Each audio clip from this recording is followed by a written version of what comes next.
what should we do? All the jokes have become the news. Take the black pill, they're prescribing you. Game over. Game over. Game over. Game over.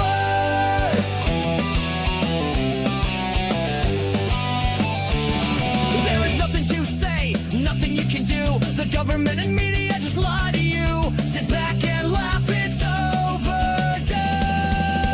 Game over.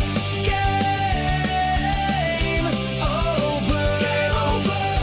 Game over.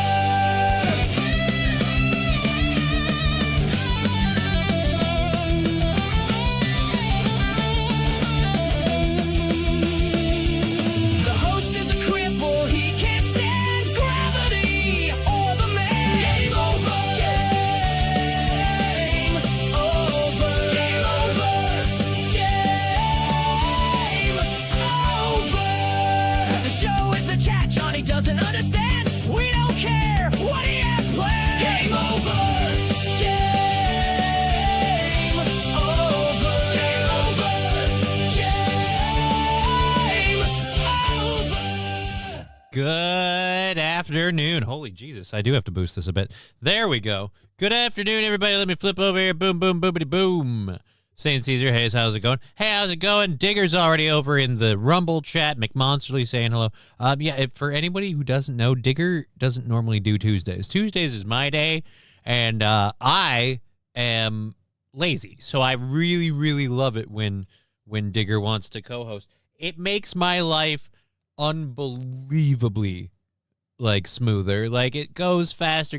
Part of the reason why I just like that girl so much. Time is easier with her around. So I just don't have her today. Wish I did, but what are you gonna do? So she's not on today. She's got some of her own stuff to handle. She's up in the chats though. I see her in Rumble already. I can't see her if she's in YouTube because I don't have my glasses back on. I did see balls deep though in the YouTube when we started, so that's nice.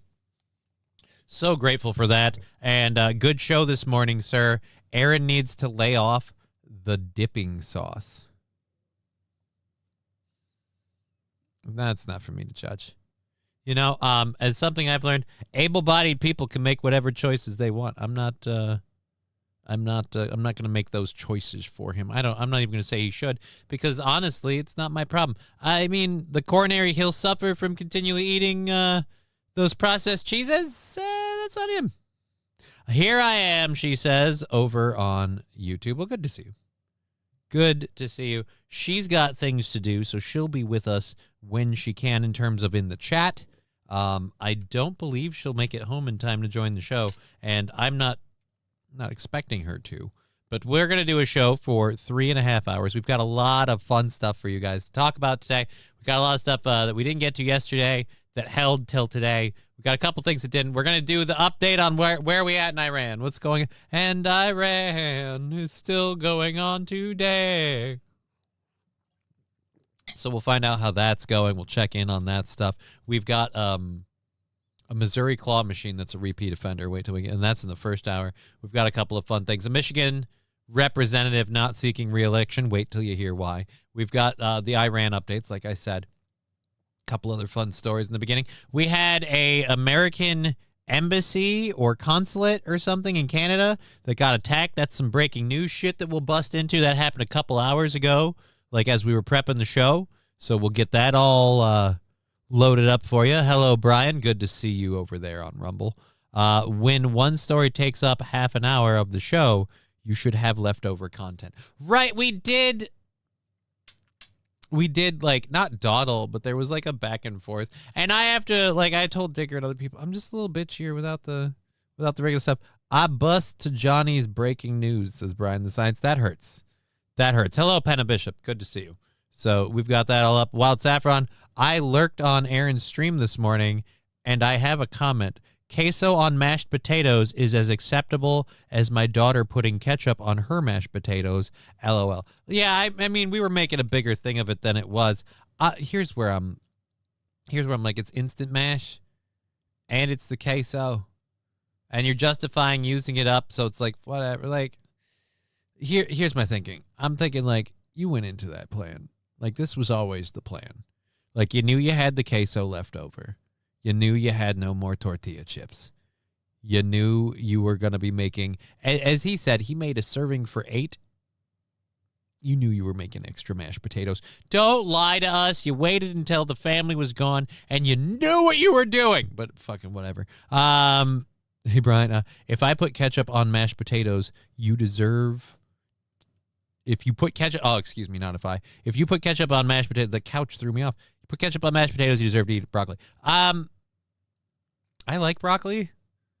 So, I mean, lightly steamed with a ton of pepper, and I'm in heaven. So, broccoli, like that's not a dissuasion for me. You know what I mean? Like broccoli, carrots, celery, potato. Well, potatoes aren't a vegetable; they're a starch. So, like broccoli, celery, carrots, tomatoes. I guess they're more of a fruit than a vegetable, but tomatoes. Peppers, like bell peppers, like I'll eat the crap out of all of those vegetables. So I don't like peas and I don't like green beans. Also, fix your green screen. We're professional here. What do you mean fix my green screen? What about fix my green screen? Because I extended it so you could see the Legos. What do you mean fix my green screen? What's wrong with the green screen? Root vegetable. Says Penna Bishop. Yeah, I've got to know what's wrong with the green screen now. Now I'm freaking out. I'm looking at my picture. Like, is it because we can see this guy? Like that's deliberate. That's the printer.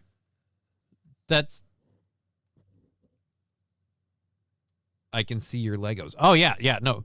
I deliberately extended it because we always get the piece of that in there. It's just like fuck it. I wanted people to see the Lego Game Boy. Like, we could switch it out for Johnny 5. I don't have any other Legos to display. The daughter has absorbed all of the other Legos. Let's check out.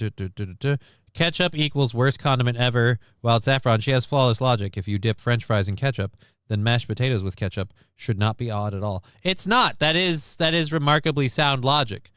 French fries with ketchup is acceptable, so why ketchup on potatoes is acceptable in my opinion. I'm you know what, Wild Saffron, I stand with your daughter, all right, in the terms of like ketchup, mashed potatoes, whatever. I mean, would I do it? No, but don't fault anyone else. Mixed in meatloaf is fine. Well, ketchup should be part of the meatloaf like topic, like the GD robots, John. I told you they were a bad idea. The robots dropped there are no emu eggs. No, there aren't. You condiment bigot, says Wild Saffron. I like ketchup. I like ketchup in certain places. Here, as I've grown older, I've had a greater appreciation for mustard. I still generally don't enjoy mayonnaise in most things. So I'm not big on the mayonnaise. Mustard's really been my go-to. Sandwiches and like if I've got some deli meat and some vegetables, I need a nice little coating of mustard. And that's kind of the thing. So there you go. Johnny stands, so I ran.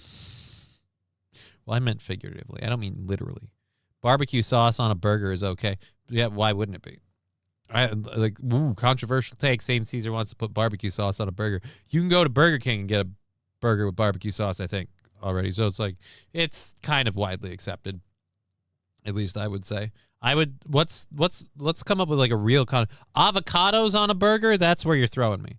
Like people that put like sliced avocado on a burger. I'm like, okay, what? Like that's where we're going wrong. Onions. Fine. Mushrooms, absolutely. Cheese, goddamn yes. And then ketchup, mustard, sure. Mayo, not as much. Burger King Rodeo Burger is GOAT.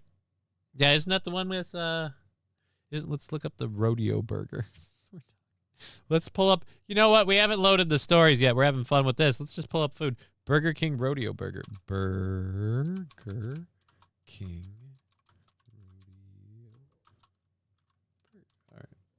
Burger King Rodeo Burger. flame grilled beef patty topped with sweet and smoky barbecue sauce and crispy onion rings on a toasted sesame seed bun. So images, yeah. Like no offense, Saint Caesar. You can get this thing. Is that it? Yeah, that's a double. Open image, a new tab. You can, like in America, you can just flat out go into a Burger King and eat this sumbitch. And then you've got, again, the barbecue sauce and bacon and onion rings, everything you can want. So, yeah, I don't know offense. Barbecue's not a big thing. Mint sauce on a burger is great. Now you can show yourself out. That's gross as fuck. The lycopene in ketchup will muff up a lady's pH too, says Ballsy. It's getting a little deeper into the math than I think we want to. I don't want to do that. I don't want to know. Look, I'm very, very blessed to not be a chick, so I don't have to worry about pH balances and how they affect my internal chemistry. I get to just eat like a bag of shit and feel like a bag of shit, or eat healthy and feel like a bag of shit. So it's really, the world's my oyster. You know, we got anything works, everything goes, it all wins. What the fuck is mint sauce? I'm going to guess it's a sauce made out of mint, Red Scooper, over there on Rumble. Colonel Mustard. Who's Colonel Mustard? What's wrong with the mustards we have? Them mustards taste pretty good. Yellow, Dijon, stone ground, crack, honey. What are some of that mustards we got?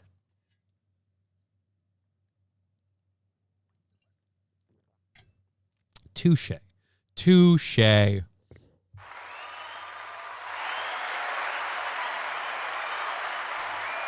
All right, so oh, dude, I forgot to put the scroll back on it from this morning. Let's fix that. Boom! Now it all makes sense and feels right. Damn, what is the pH of ketchup? I don't know, but we served a mint jelly with roasted venison when Dad was a chef.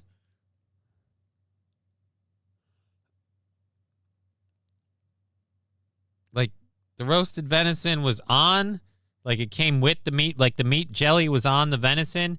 Did you roast the venison with the mint jelly, or was like the mint jelly on the side? Either way, having had mint, I just don't see it pairing well with meat, you know? Even like a sweet meat, and I'm like, no. Do you have any Grey Poupon? Says Matthew Q. Off to the side. All right. So was it aperitif? Was it like a cleanser? Like what? I don't know. Anyways, we have like 3 hours of a show to do. Our goal for the week after everything yesterday, thank you all so very, very much, is down to $55 on the 12th, which is Thursday.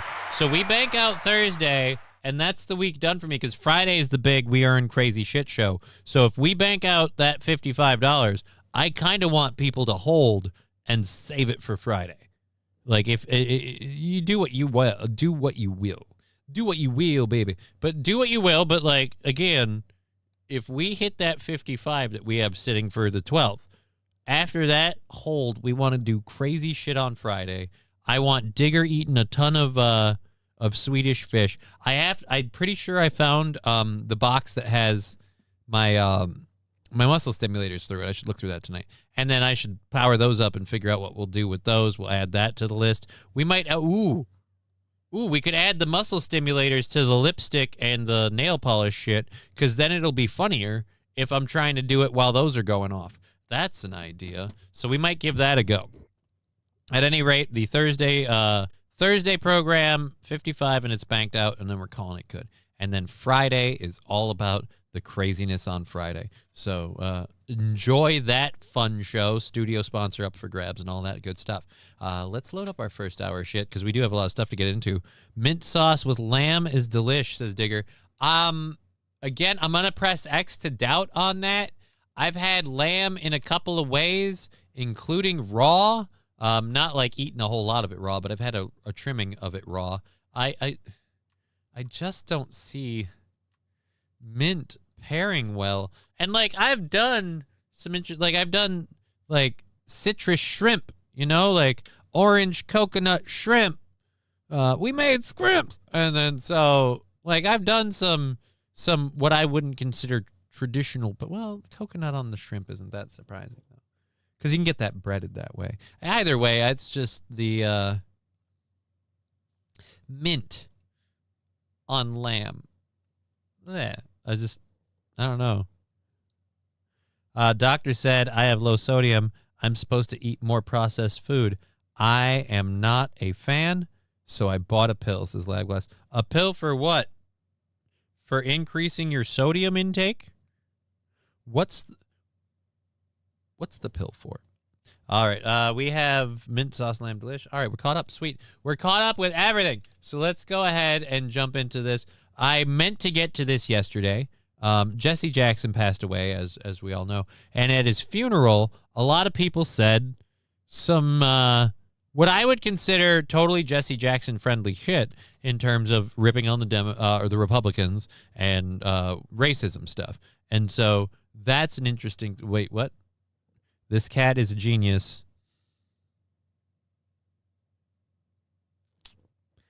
I wouldn't normally just interrupt what we're doing, but you did drop $2 over there, so we'll on Rumble. Thank you very much. We'll load that up and check it before we get into the Jesse Jackson stuff. It's not like it hasn't waited already, anyhow. So.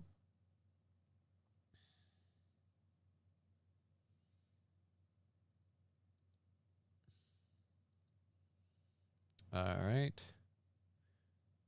This cat is a genius, says Rusty. Let's see where that goes. Bammo.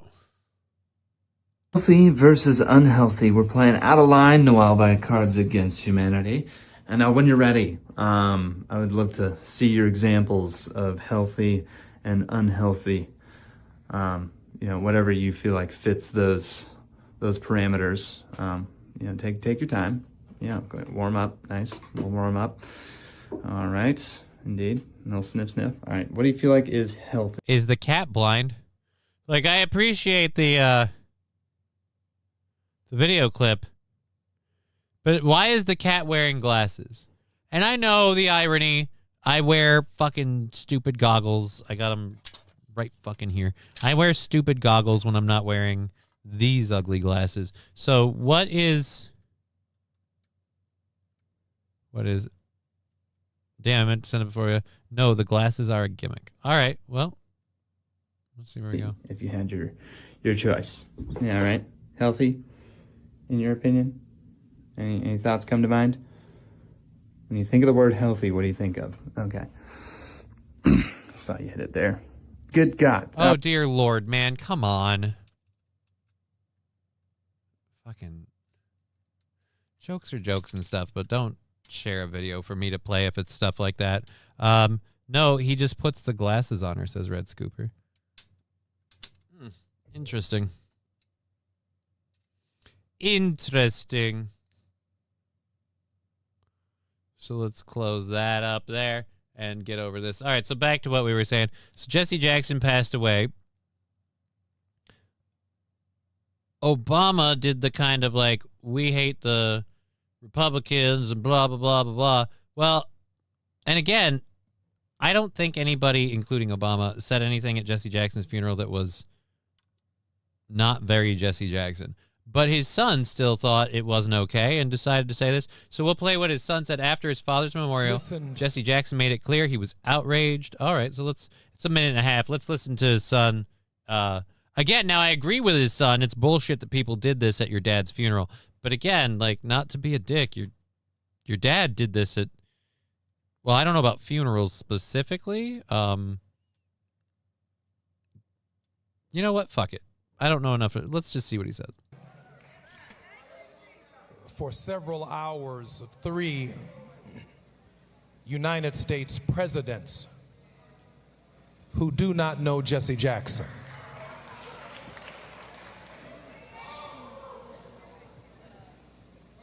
He maintained a tense relationship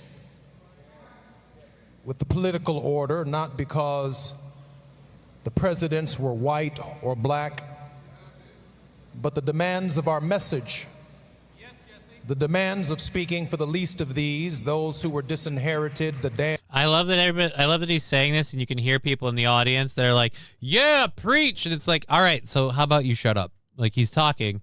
Like, wait for your, like, that's what we wait for the applause line for. This isn't a movie theater. Hold your tongues, please. damned, the dispossessed, the disrespected, demanded not All right, I want it's that same guy again. I want somebody to go literally put a piece of tape over his mouth. Yes, sir. Preach. You telling the truth. Like, shut the f up, dude. He's on the stage. He has the microphone. It's called respect. Once I can ignore. Twice you're getting annoying. 3 times now, and now I actually want to step in and get involved. What a dick. Have you been to a graduation ceremony lately, Johnny? No. No, Fiery Red Podcast. And good to see you, Fiery Red Podcast. I have, I've only graduated once in my life from high school, and it was a while ago. Sassafras saying yo-yo. Hey, Sassafras. or Republican solutions, but demanded a consistent prophetic voice that at no point in time ever sold us out as a people. And it speaks volumes about who the Reverend Jesse Jackson was. Johnny, that is a sign of respect for them. But I'm saying, like, I'm trying to listen to this guy. I'm trying to listen to Jesse Jackson's son, the one person who might have the greatest inside track on who the deceased is.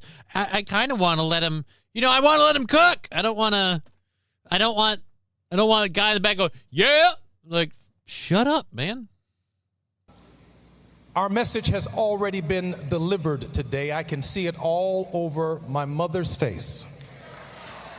Rise, Jesse, rise. Give Jonathan Jackson another great round of applause for delivering our family message to the world.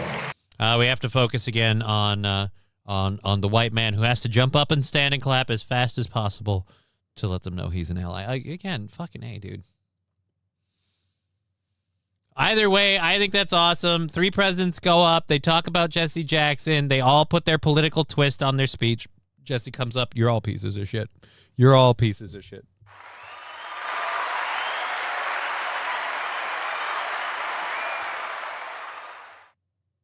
Jesse Jackson had a son. Did Jesse know? That was Jesse Jackson Jr., so that is his son. Yeah, whatever. Anyways, I don't know what you're talking about, Saint Caesar. So I'm not going to be able to tell you whether or not people I don't know what the fuck you're talking about. That big dude just waiting for the luncheon after. He was there just for the food because he knows it's good. He knows it's good. He can't normally get his hands on it, and he's like, this is cultural appropriation of the kitchen if I do it myself. But if I show up and it's a gathering, I'm just being social. And I'll say this, I learned this recently because of my own recent events. I never knew funerals were so tied with food. I was aware there was like a wake that people would go to after the service and stuff like that, but I didn't assume that was like an all the time thing. And then when just with everything that's gone on, it's like now it's like no, it's this big food deal. Like the level for the food. Like, I don't know about anyone else, but when I'm grieving, I'm not like, you know what I want? I want a nosh. Give me something I can stuff in my gullet. Like, no, I don't. I'm not hungry. I'm busy being in pain right now. It would be funnier if Bill Clinton is the one. Yeah, you tell. That's right. Jessica would have called you all a bunch of stupid. Whoa, Bill. Whoa. I remember this one time, me and Jesse and my friend Jeff, we were hanging out, all right? We were on the island. It was crazy. I mean, a island. We were on a island. We were on a island, not one in particular. Stop putting words in my mouth. All right, so we were out there. It was great. There were a couple girls in bikinis, and we were having a grand old time. Just fucking Jesus. I can't. You know what? I should stop saying that. Let's clear that. The buffet food is great at a gathering. I mean, Bill Clinton gift you JJ Jr. these pictures I had recently at court. Like, again, that why? You're trying really hard to shoehorn something completely unrelated. Somebody brought up Bill Clinton. I don't even remember who. But it just, yeah, whatever. Damn, I sent before the stories. Wow, I wonder what it finds unhealthy. I wasn't gonna keep playing that video. If you finish the video, you'll see the guy has a ton of videos. Yeah, I didn't want to put that up before. Yeah, I've seen his videos before. They're fun. It was Wild Saffron. It would be funny if Bill was the one on stage sharing him. He couldn't even wait 45 seconds for the humor.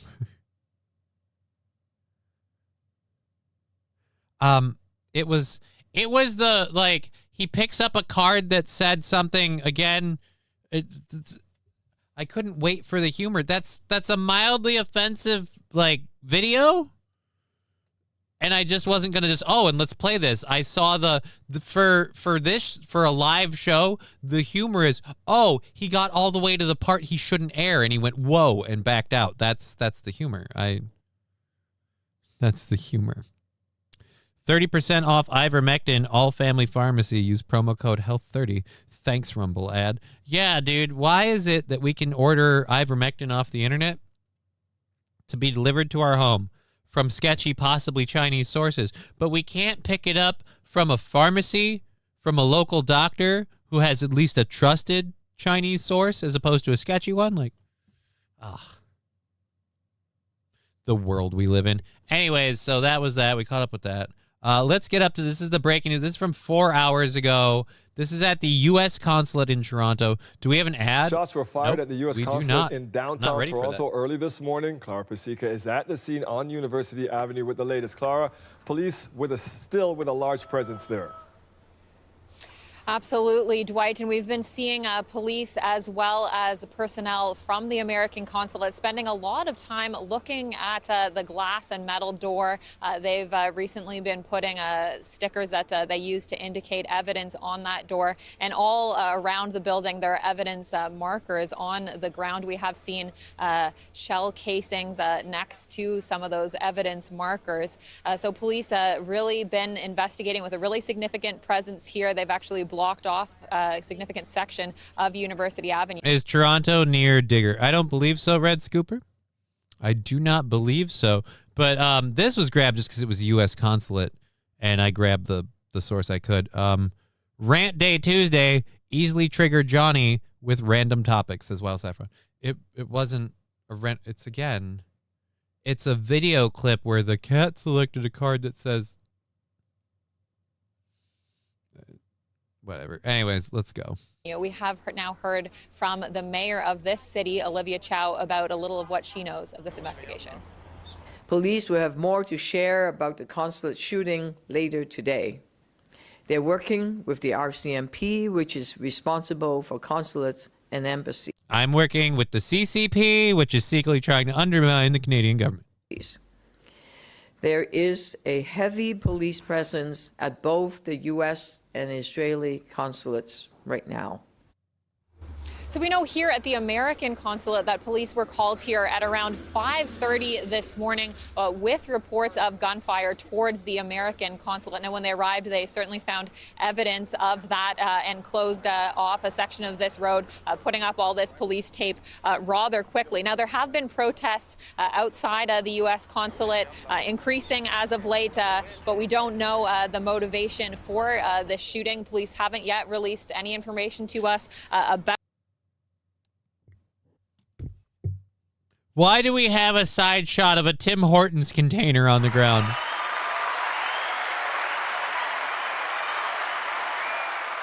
I get that, like, she's reporting on the scene, so to keep it interesting, you're going to play some B-roll. Why is some of that B-roll literally spying on a Tim Hortons container like a jealous lover? Like, why do I feel like I'm using the bush for cover so I can see if anyone else is putting their hand in my Timmy Hortons? Like, what?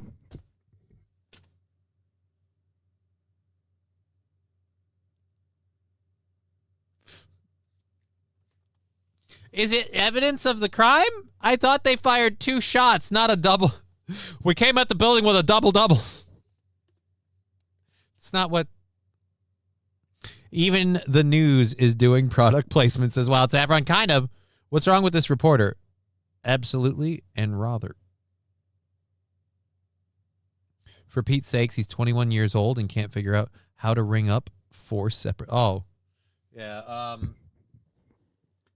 that Tim Hortons container looks like Photoshop. It is perfectly framed. Like we've got a very sharp image of it. The tree in the foreground is blurry. The bin in the background is far enough away that it's not blurry, but it's starting to blur. You can see rounding on the edges between the shadows. So nah, man. This news segment brought to you by Tim Hortons. Tim Hortons, we sold out our coffee. We technically still sell donuts. All of them lovingly made by people who barely speak French or English. Welcome to Canada. And yeah, get yourself a double-double and some Timbits, bud. Get after it. All right, East Coast Posh. What's East Coast Posh? What's wrong with this reporter? Absolutely. Clara Pasica? What's wrong with Clara Pasica? I don't... She says short O instead of short A.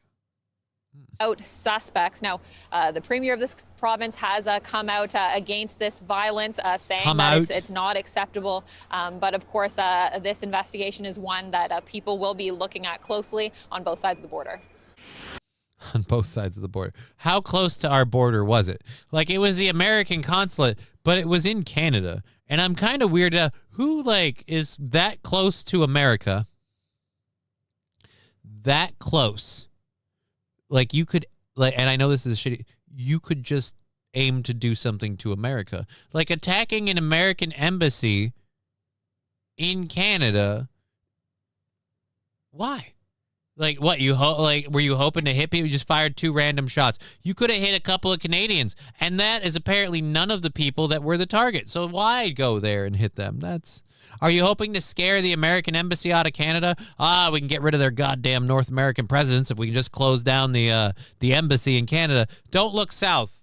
No reason. Don't worry about it. The fuck. Alrighty. Well, that's the news of the big breaking news. 2 shots fired at 5:30 in the morning at an American consulate in Toronto. They're keeping an eye on the Israeli one. Here's the thing. Large reason Israel wants us doing all this shit is precisely this. Because while the Israeli consulate might catch some flack too, you'll notice we didn't hear of any confirmed like shots fired at the Israeli one, just the U.S. one. Because, you know, we're the ones dropping all the bombs with the president being like, it's going to be over any day now. How's that any day now thing going for the ending of it? I really want to. Right, Johnny? What low-effort terrorist plot, eh? Listen, bud, if you're going to go and sit there and attack somebody, you might as well get after it, bud. Don't fuck around, you know? What are you, a hoser? Just stop playing around. Just get after it, bud. Get her done. Get a double-double, lace up your shoes, and get in there and get some scores in. You know what I mean, boy? I don't know. I can't. I don't have enough Canada accent. I'm running out of. I'm kind of rehashing the same parts. I have to like move in and absorb it, and then we'll be fine. Then it'll work. If I'm in Canada and I absorb the accent, then we'll have a better impersonation, or just visit and absorb it. You know what I mean? But yeah, you're that close to America. You're in Toronto. Just fuck around in America. Don't fuck off and attack a consulate in another country. I think we all know where the seat of power is and who's on a leash. I mean, I would agree with you. But just to be clear, so we're saying the seat of power is, and the people on a leash is, or the way I like to say it, AmeriCorp, a wholly owned subsidiary of Israeli LLC. So, like, I just kind of feel like 2 shots fired at 5:30 a.m. means found some supreme porn. No, it doesn't. No, I was literally meaning actual shots from a gun, like bullets fired at 5:30 in the morning at the American consulate. It was nothing porn related. All the world's a stage and it's all business. The worst part is so many people still let the business end keep them like on the Republican or the Democrat line. Like, example, I know a bunch of people in the area I live in that are very liberal. I know a bunch of people that are very conservative. I was liberal, faded out on that. I'm more conservative now, but one thing I don't do, like I don't play teams. Like I support Donald Trump over Kamala Harris in terms of presidential candidates. But when we've seen how that support and that guy has gone in his term, I'm not the biggest Donald Trump fan, but I still get called a Trump dick sniffer by some people, and then the people that like him are just like, yeah, you're hating on Trump. And it's like, no. I'm treating reality as what I see it. And in a weird way, I got what I wanted, and now they don't do shit in the background. They don't do it cloak and dagger style. They fuck you over right in your face, and now it's just out in front of you, which is what I asked for. But like all great parables, I didn't realize what I asked for until I got it. Beware getting your wishes. Now I wish for ignorance. Life was so much more blissful when I just didn't fucking know. Keep the employees happy in the break room. It's bread and circus all over again. I can't say you're wrong. I feel like a lot of Iran is circus because of the Epstein stuff, or at least I want to. And then I start thinking, well, maybe we're just being used for it. I don't know. It's weird because the Epstein stuff, thankfully, isn't going away, but they're trying. Let's catch up with the Rumble chat. East Coast Porch. Thought you'd like that one. No massing, y'all. He has to penetrate the dialectic. Are you side chatting? I have no idea what that means. Parties are gay, especially since most Republicans are left of center. Well, and the thing is, like, even if they differ on policy, they all play the same dirty pool with each other, and it's just this incestuous relationship where we're pitting one side against the other and nothing ever gets done. But ultimately, they all do the same shit. The people that are conservative run up the budget and the deficit. The people that are liberal run up the budget and the deficit. The people that are conservative wage war with everything in the Middle East and everything Israel says. And the people that are liberal, same fucking difference. I want one of these to actually play out differently. You know, like, I'm spoiled by Jesse Ventura because we got Jesse Ventura, and it was one governor's term of just whack-a-fuck-a-do, crazy conspiracy theorist guy, like, running the state. You got something different, but we don't get that anymore. We don't get different anymore. The blood that binds them, the money that binds us. It's an interesting way to look at it. Kamala Harris will stab you in the back, but Trump will stab you in the back while he's looking into your eyes and say he's not, says Trucker 18-wheeler. I mean, yeah, I guess that's pretty fair. That's pretty fair. Oh, but at least we got that great economy that we were promised, right? Jobs are crazy. Nobody's unemployed, and it's I'm in it for the money and the pussy, and they're both falling off the tree. Like, it's not the land of milk and honey, but it's so close, right? All right, so do we have another alert for the time? Is this second child? Yes. All right, so we have this. All right, so we got a couple things left to get into today for the first hour. Thank you for being here. We're about halfway through the first hour. We're going till 4:30. If you're having a fun time or you like doing stuff, donations on the Rumble, YouTube, Twitch, Venmo, PayPal, all those. If we knock out Thursday's $55, we're holding till Friday for the big Let's Go Nuts show. So that's the advice anyway. So just get that repeated. So who wants to start an OnlyFans with Johnny and I? We need money to move to Japan, and we'll sell pictures of his butthole to do it. No. I'm not moving to Japan, and I'm not selling pictures of my butthole. Yeah, and I would like to think that as a friend, you'd understand. You should clear that with me before you offer to sell pictures of my butthole, because that's not happening. I've never seen a picture of my butthole. And I ain't sharing pictures of my butthole. It's just wrong. Wow. All right, so we covered this story a while ago about a kid who climbed into a claw machine and got stuck. And the kid was rescued. This has happened a bunch of times. You would think after it happens once, you would do something about your fucking claw machine. But are we going to get an ad? We are. Oh, there's an ad. What a bunch of mo's. All right, let's. Oh, it's a Spanish ad. I don't speak Spanish. And we're not in Spain or Mexico or Central America or any Spanish-speaking country. Like, there are people here who speak Spanish, but that's not the whatever. Fuck it. Let's go over here and see how this claw machine did. Is that audio up? It's quiet as fuck. All right. I would say maybe 15 seconds. They were just like, Cooper, your son is in the claw machine. And I just like, I can't imagine with a mom that's like, has to be told her kid's in the, Cooper, your son's in the claw machine. And I'm just like, so you weren't watching him is what we're saying. I like how we got Louis C.K. here trying to figure out how he can get the kid out of the claw machine. Pick him up by the head. A few weeks ago, First Alert 4 introduced you to Cooper, a 2-year-old who climbed into the claw machine at the Veta Soccer Dome in Webster Groves. Fire department had to be called to get him out. Well, now, believe it or not, it happened again. The same claw. Oh, it's almost like the place that's there didn't bother to do even anything to make sure kids can't hop into the fucking machine. Claw machine, the same exact location. First Alert 4's Jeffrey Bullard spoke with the family of a young boy who is now the second in less than a month to claw his way into the machine.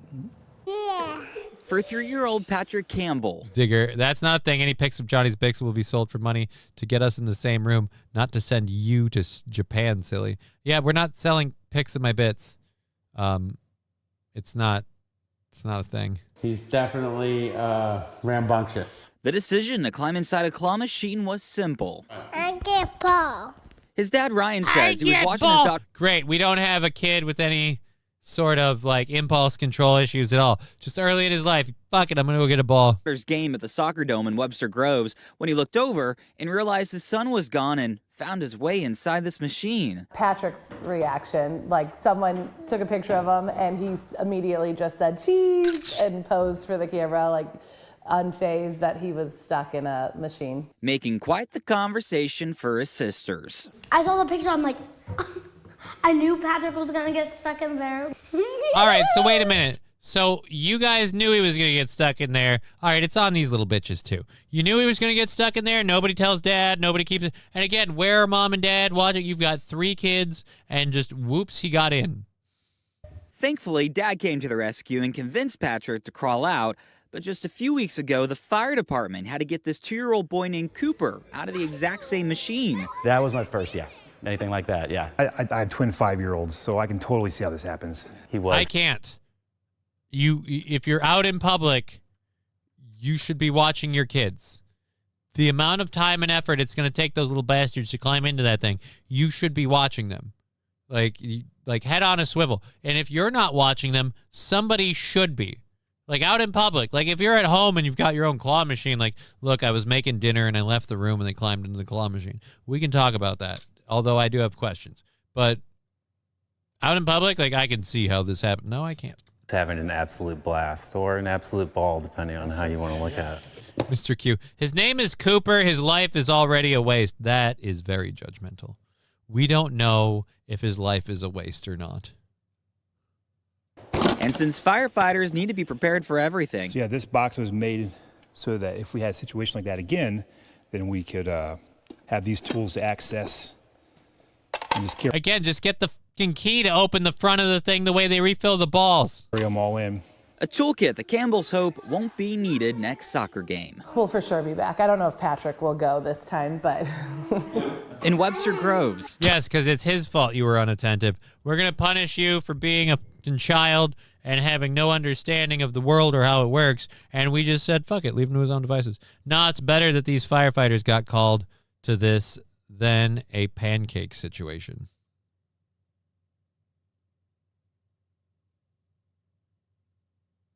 I don't know what a pancake situation is. Why wouldn't you just... Again, like, why doesn't the store just open the fucking... They have to refill the thing, right? Like... There was a keyhole on the front. You need them to pick the lock? St. Aaron, OnlyFans. I have a list of custom stuff I'd order of. No, we're not doing. That's not a thing. Train plus. Oh, a pancake situation. Well, we were talking about unattentive parents. I don't know how that leads you to a train plus a car. Like Jesus, man. We're trying to do a mix of serious and lighthearted stuff. We're jokingly poking fun and mocking a kid who got himself stuck in a claw machine. You went dark, man. Damn. That is uncomfortable. Let's check over here. I'm in when we meeting. What? Kamala Harris. Well, it's from you have to learn Canuck by penetration.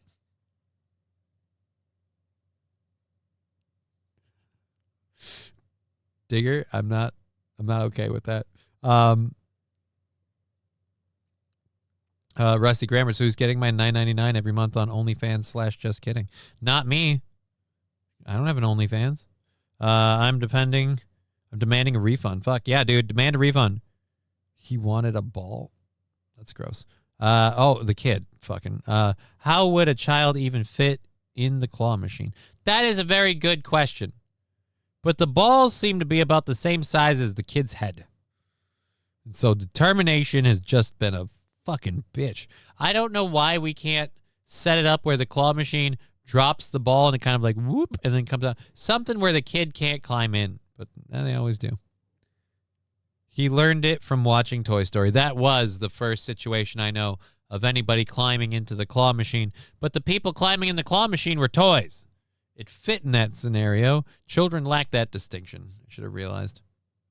Makes the firefighters much more happy. Yeah, it would be better. No, we're not. I don't know why the not doing an OnlyFans thing is not hitting. So there's no crossover. There's no OnlyFans. We're not doing OnlyFans. I'm looking for work, so we're not doing OnlyFans. Neighbors express concern after small plane hits 2 homes in northern Phoenix. This was the other one from yesterday that we wanted to do. A brand new Chung Lee Chinese restaurant located in the Waterville. Jesus Christ. Authentic cooking with the best poo-poo platter in the area. Dear Lord, these ads are abysmal. So let's hold on and go up here. Boom. All right, so we have a plane hit 2 houses in Phoenix, Arizona.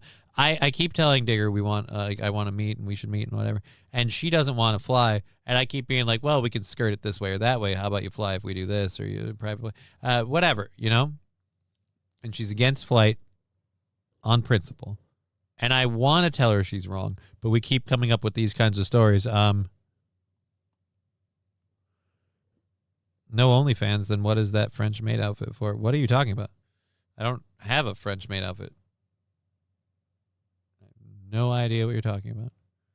Again, I don't know what OnlyFans you're watching. It ain't me. In that area, Austin. Like any suburb outside of a big city, you are bound to see it grow. We know that the area in like a dick, like a cock, I was swelling happily like a cock. A Chinese restaurant in a water park. I don't know. The Claw. Aliens from Toy Story. Yeah. The Claw. North Phoenix, just outside of the Deer Valley Airport, has seen just that. More houses and businesses stretching in each and every direction, all while the airport itself is seeing more air traffic. Early Wednesday morning, a plane crashed into 2 homes in Deer Valley, and just behind the wreckage, vacant desert land. All right, dude. You hit 2 homes and hit like that? Cheer 100 D plane. D plane. Ghost _ Bulls Deep cheered 100 bits. I will never understand why the text-to-speech system chooses when it wants to work. Because there, thank you very much, Ghost of Balls Deep.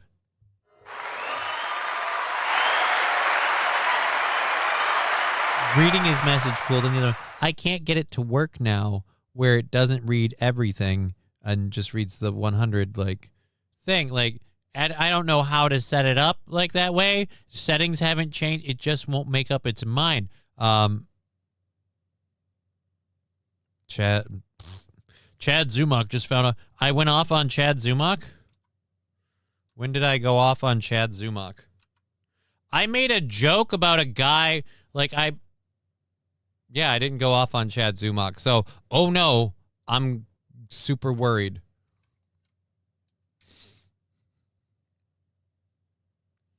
Anyways. One more time, I think. Johnny went off on Dumbach. I want to see. Again, I didn't. That's the thing. I referenced something that Chad Zumach did because somebody had Gino's name in their name. I don't even know that I mentioned Chad. So, but RP's kind of a troll. Just missed the patio umbrella. Missed the patio umbrella and most of the house. He clipped it right there, man. He hit part of this house or part of this house. One of these houses got clipped. I'm thinking it's this one over here. And he clipped this and then landed it right there. You are so lucky you didn't kill anybody. The area's really grown. It's grown like crazy. For longtime neighbors like Frank Soldano, the Cheer changes 100 are Johnny's noticeable. stripper name is Sparkle Wheels. He has rainbow streamers on his handles. Nucleotic Gaming cheered 100 bits. You're at war now, bro. No, I'm not. Again, the fact that people on the internet think that is sad. Here's how easy it is to not give a fuck about Chad. I don't pay any attention to it. And if people keep mentioning it, I just start ignoring them. I don't care what Chad says. Honestly, and I can understand why he's trying to go after me. I'd go after anybody I could if I were him after doing all that stuff. I'd want to switch the narrative pretty quick too. But again, if he wants to go after me and my little channel, if true, that's just sad. Anyways, alrighty, let's go. To be more traffic now. You can't deny it. The Deer Valley you knew in 2003, 22 years later in 2025 looks different. More homes and businesses stretch in every direction. But there's changes you can hear too. According to the Arizona Pilots Association, the Deer Valley Airport, owned by the city of Phoenix, is one of the busiest general aviation airports in the country. And over time, it's expanded, creating a new terminal, and according to the airport, acts as a big reliever airport for Phoenix Sky Harbor. Soviet Shark, I think I don't want to talk about Chad. I don't really care. I'm kind of hoping this hype train that we have a minute and a half to launch goes off, and I'm doing this story. And so, yeah, I don't care. I don't care what Chad said, what he's doing, what his intentions are. I don't give a shit. And if you're someone who has to come to my channel to report it, I'm telling you now, I don't care and I don't give a shit. And if that's not good enough for you, I don't know what to do. Harbor. Data comparing 2024 to 2025 shows there was an increase in air traffic at the airport by 24%. And as Deer Valley grows, neighbors tell us more homes are now in the flight path of planes, saying it was only a matter of time until a crash like this. Right, because you're building more and more homes around an airport. That's called math. That's just probability. But the pilot didn't have to, did we get any, what caused the plane to go out? Do we have any explanation for the sudden, oh, I guess this thing's going down? I mean, we've seen so many plane crashes where they lose power or whatever. They aim for different spots.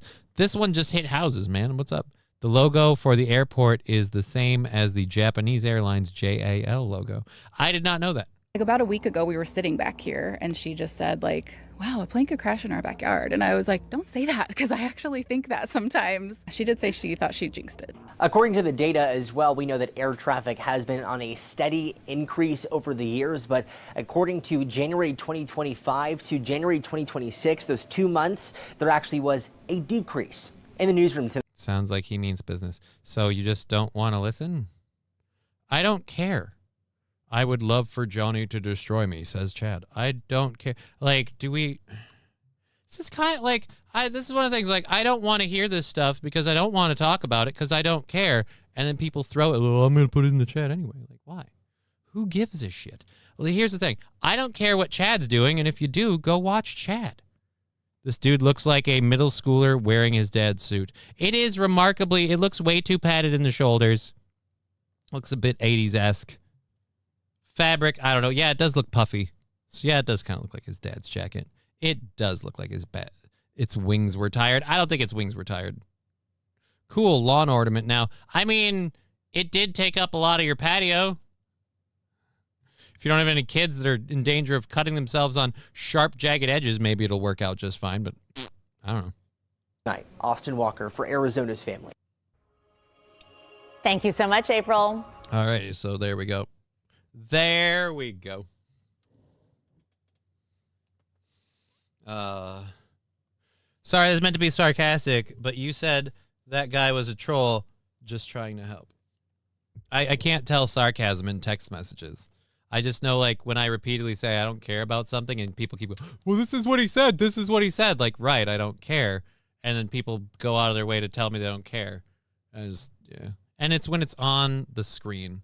Like, and I know people know this. I don't care if they know it. When it's on the screen, it bothers me more because I can just skip over chats that I think are stupid. But when they're on the screen, it's kind of annoying.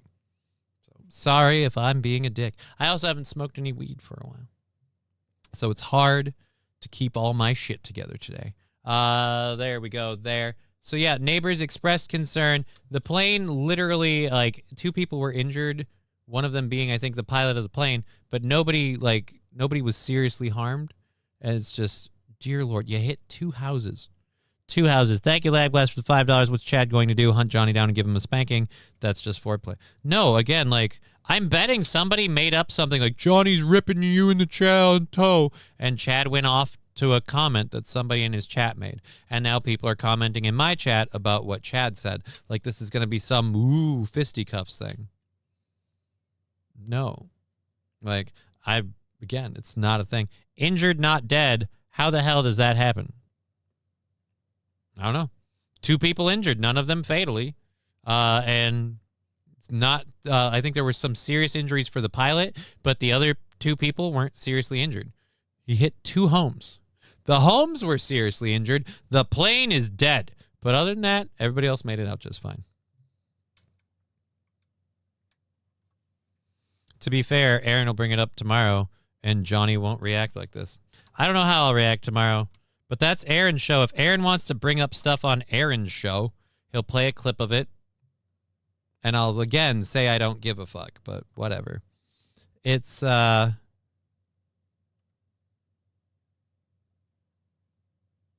a troll. Whatever the fuck is going on has just started. Again, it's people tattletaling back and forth about, like, again, because I referenced the thing because somebody had a name and the internet is lame and gay. So just turn the trolling gay. It's more fun, says Labglass. Healthy, normal people shouldn't even know who Chad is. Well, Rusty Grammar, you could say healthy, normal people shouldn't know who the fuck I am. They shouldn't know who any of these internet people are. And I have a smaller audience than Chad and a whole bunch of other ones. So technically, I'm at the top of the you shouldn't know who the fuck I am totem pole. But again, we have a whole incestuous circle of people on the internet that really want to do this stuff. Personally, I think if Digger can get to Minnesota-Canada border, I would gladly drive up and pick her up. I would drive 8 hours a day. I drive 8 hours a day for work, and I love road trips. Dude, like, at this point, I'm going to just get a passport and drive myself up. But it's what it is. I'm trying to find a fucking house or apartment or somewhere to live. Serious things to solve and do.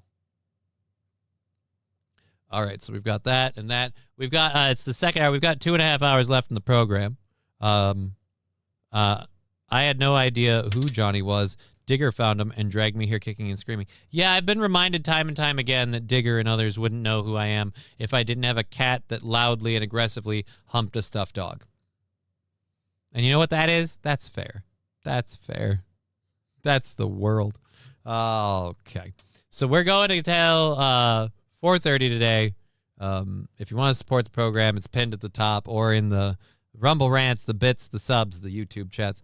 I only know Johnny because he was on my local radio station for years, and I've seen him do stand-up and sit down live in person. Well, I appreciate that. The thing is, this whole thing was never supposed to be the thing. I was supposed to be doing stand-up and DJ gigs, and then my body gave out. So it's just, yeah, it is what it is. It's funny, I only found out about Chad Zumach because I got curious after chatting with Boozmock for a bit and getting curious.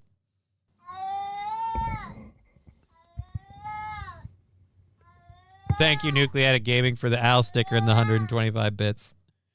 We didn't actually do that hype train, but I don't have anything to burn for a hype train anyway, so. So, anyhow, my journey into this anise started with Hard Bastard.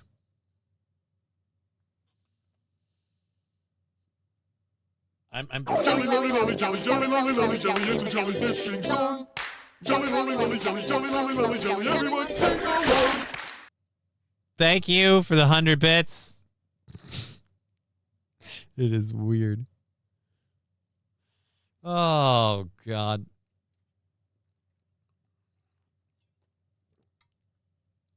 So, yeah, I only know Johnny because he was on my local radio station. Sit down live in person. All right, so let's go there. Let's get into our next thing. Unless, nope, we're not close to a hype train, so fuck it. Oh, I thought she did a video. Damn it. I was hoping there was a video. It's just the tweet.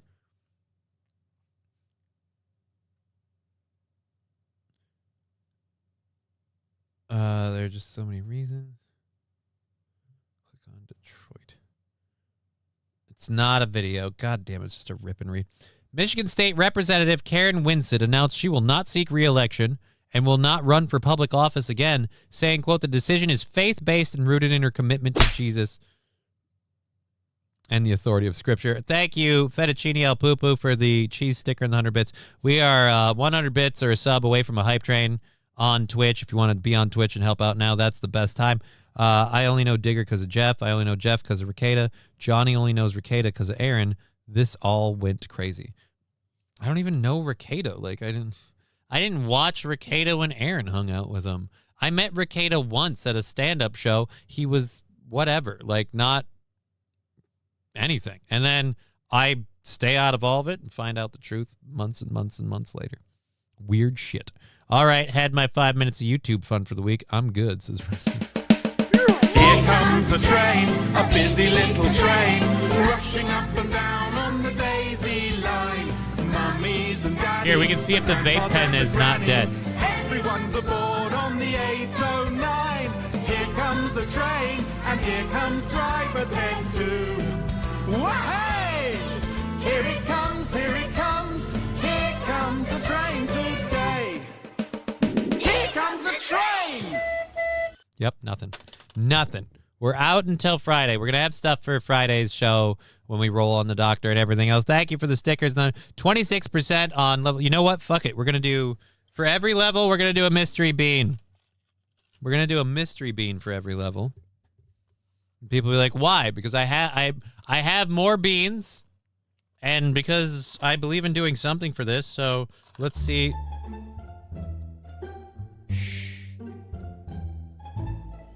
Thank you for the moose sticker and the 100 bits. This is either toothpaste or berry blue. So this isn't even that bad. For a bean, for a flavor bean, this really isn't that bad.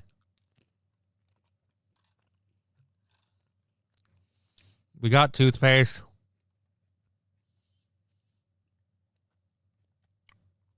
I take it back. It's not good.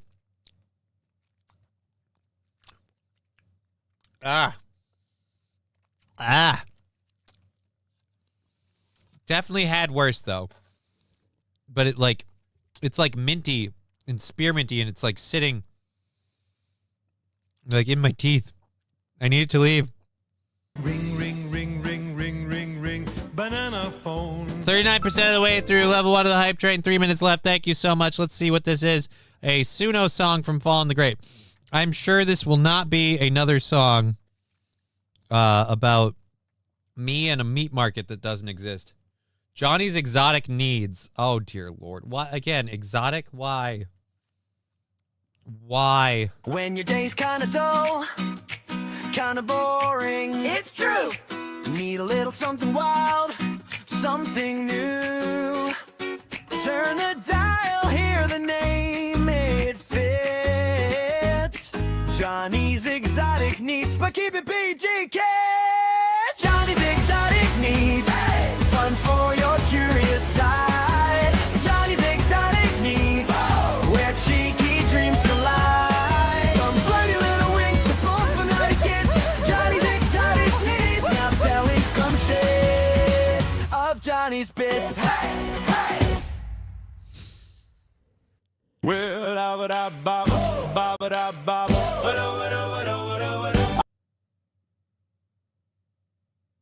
Yum, yum, yum. Those pre-digested eggs. That's gross. The things people create on that stuff. Sadly, Johnny is the most sane out of the circus clowns. Oh.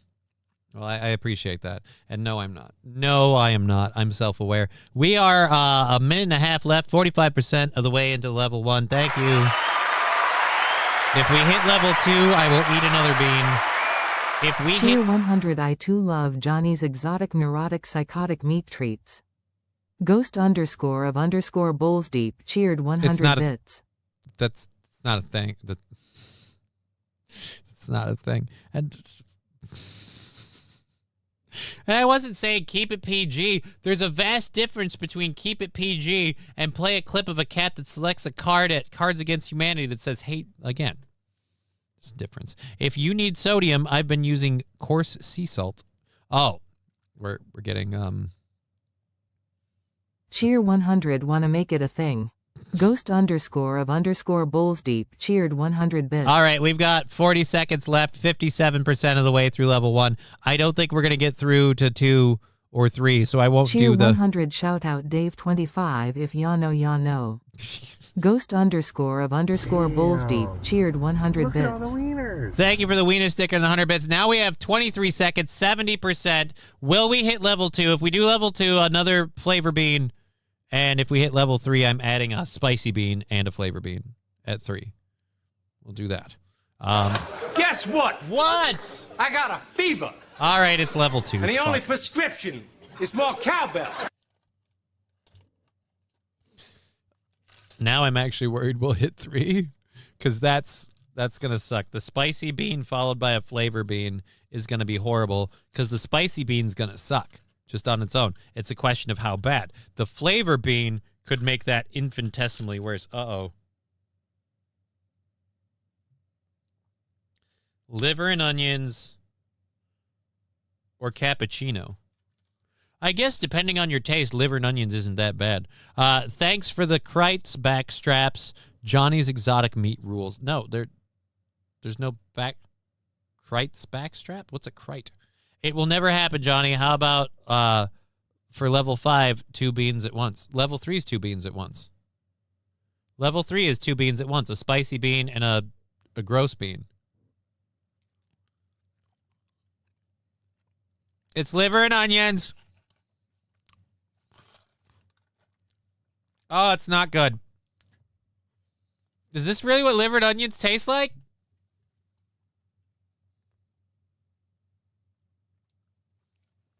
Ah! Ah! Okay, didn't know, my bad. Well, like, I mean, it's a spicy bean and a flavor bean, so unless you meant 2 flavor beans. Oh. 2 beans, 1 cup, says Lab Glass. Well, now we're at level 2 with 3 minutes to go. 29%. Real talk, I've never wished I've had marijuana more in my life than if I did, so I could celebrate the hype train that way. There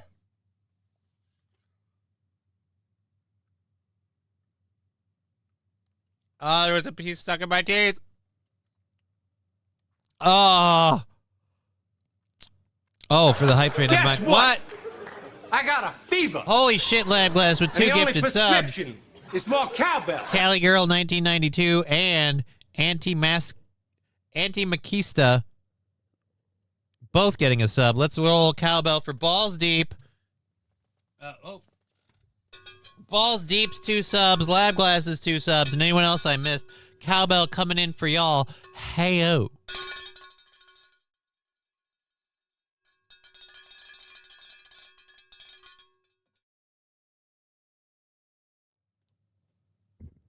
All righty. Okay, so we have, again, Lab Glass, thank you for the 2 subscriptions and the awkward fart and the 100 bits. We are 90% of the way through level 2, which means if we go one more, I have to eat 2 more fucking beans. I'm going to end up vomiting today. Do I have a bucket? Do I have anything if I start hurling that I can use as a receptacle in a pinch? Nope. I guess we'll have to empty out this cup. Already did. Never mind. We're ahead of the game. We're ahead of the game, guys, and we're getting the other cup of water. The fart was me 5 minutes ago, says St. Caesar. Well, throw it into the bits and subs, you lazy bastard. Fart on the minibus, says Wild Saffron. I can play that for you in a minute. My belly. Thank you, Balls Deep. Oh, me. Level 3, here we go. Oh. Let's roll down the arms of the chair so we can get to the spicy beans in the back. All right. We're picking it out of the bag. Oh, no. Oh, no. Oh, no. Oh, no, no, no. Oh, crap. The part with the...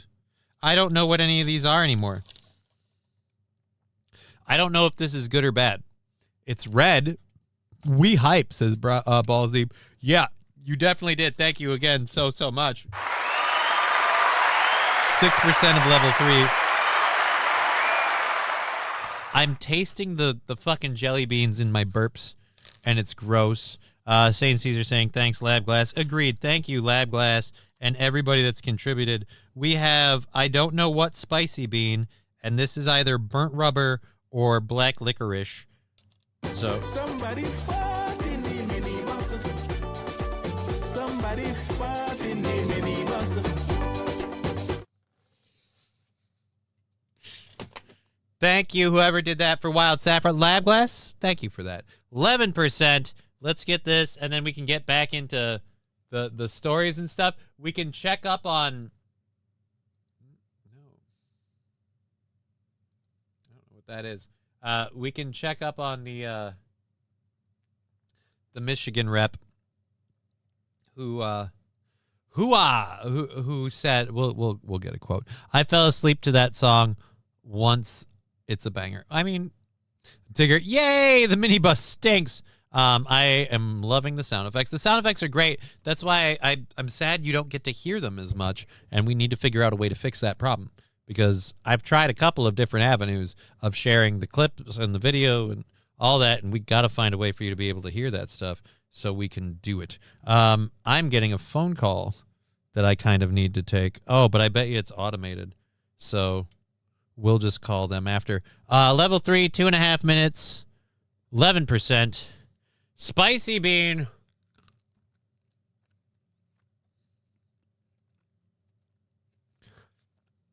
I'm going to say cayenne.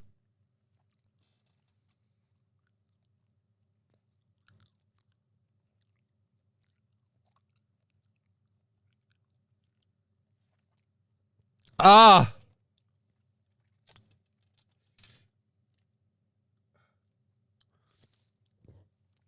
dear Lord. This isn't going to help. Wow. No, it's much more fun when only you get the scream out of nowheres. Wait. I'm sure it is for you.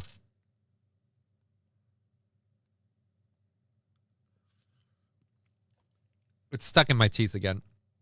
God damn. And it's spicy, so. I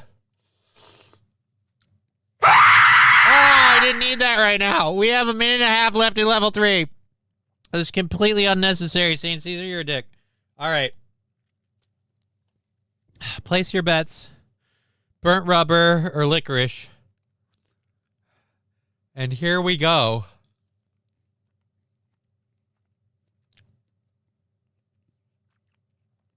It's rubber. It took so while to show up. I thought it was maybe licorice. It's rubber. Still not awesome. Fettuccine El Poo-Poo, you're a dick. Hype train is at level 3. Like 6%, 11%. Fuck me. 30 seconds left. Thank you, everybody that helped out.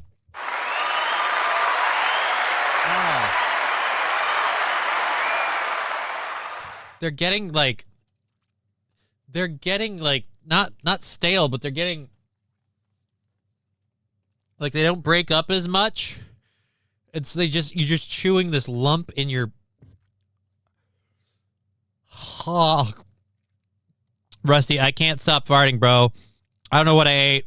I'm just glad mine never smell, but I'm very uncomfortable. I didn't need to know any of that. I didn't need to know any of that. Thanks, St. Caesar and Fettuccine El Poo-Poo. We didn't need any of that. Oh. Thank you. 3%, level 12 or level 3, 12%.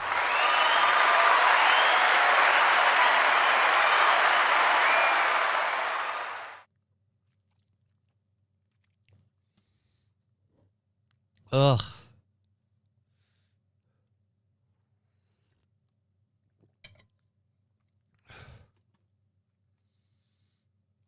Alrighty, so there we go. I'm done. What? Oh, here we are. All right, so the Michigan representative. Does anyone even care anymore? We're almost halfway into the second hour. Does anyone care why a Michigan state representative quit or said she's not seeking re-election? Is that same as quitting, or is it finishing out your term? Is that quitting, or I don't know. Anyways, Michigan State Representative Karen Winslet announced she will not seek re-election from public office, saying it was a faith-based decision. Winslet said on Monday, March 2nd, she will remain civilly engaged and will support leaders across party lines who she said are committed to improving lives and strengthening families on God's word.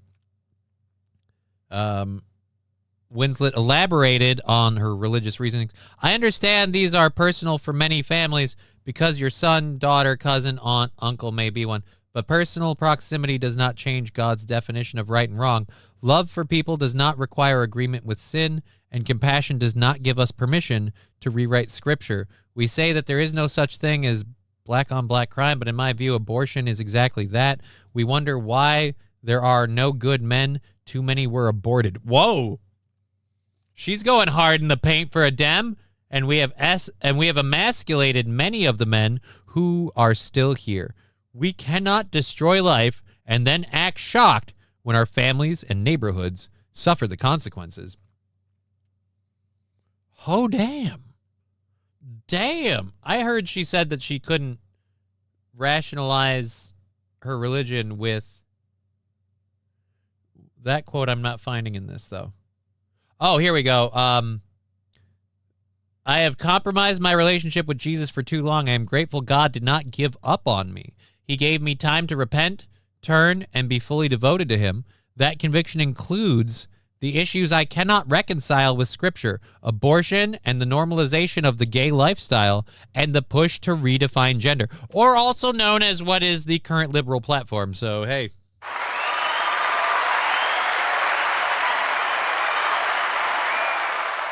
So she didn't burn a base, says St. Aaron Diggers, as I like this lady. Well, don't worry. She's going to be done. She's going to be done. I think she's coming up for, or was coming up for re-election. She's not seeking it. So, yeah, Karen Winslet's on the way out. But, hey, she's no longer going to fellowship with demons. Kind of wild, Saffron.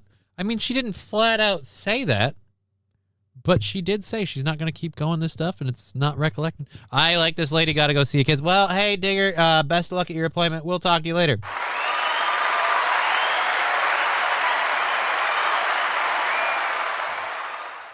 She is on the way out the door.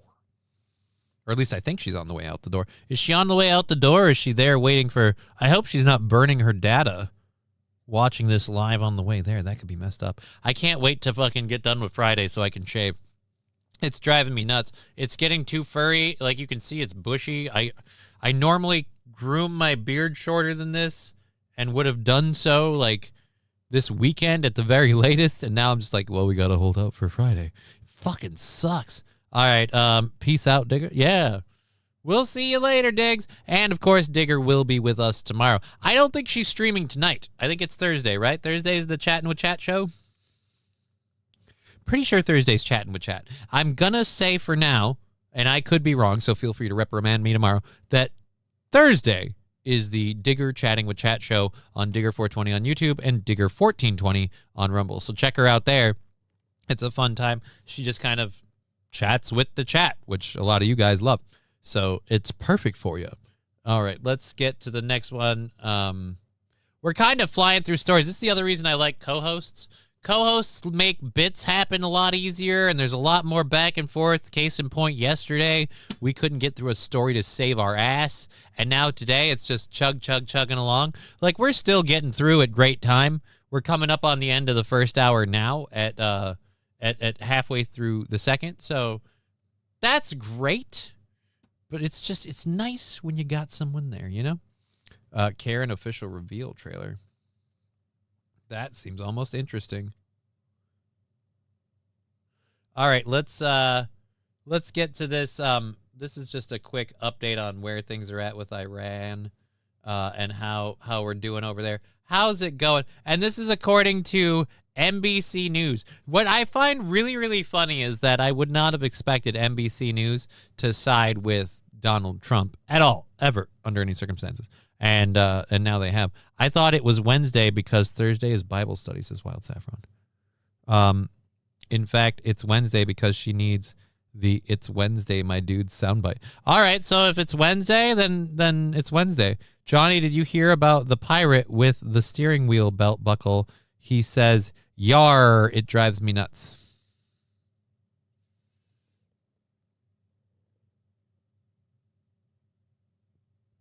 The steering wheel belt buckle. I mean, oh my God, it took me so long to figure. No, actually,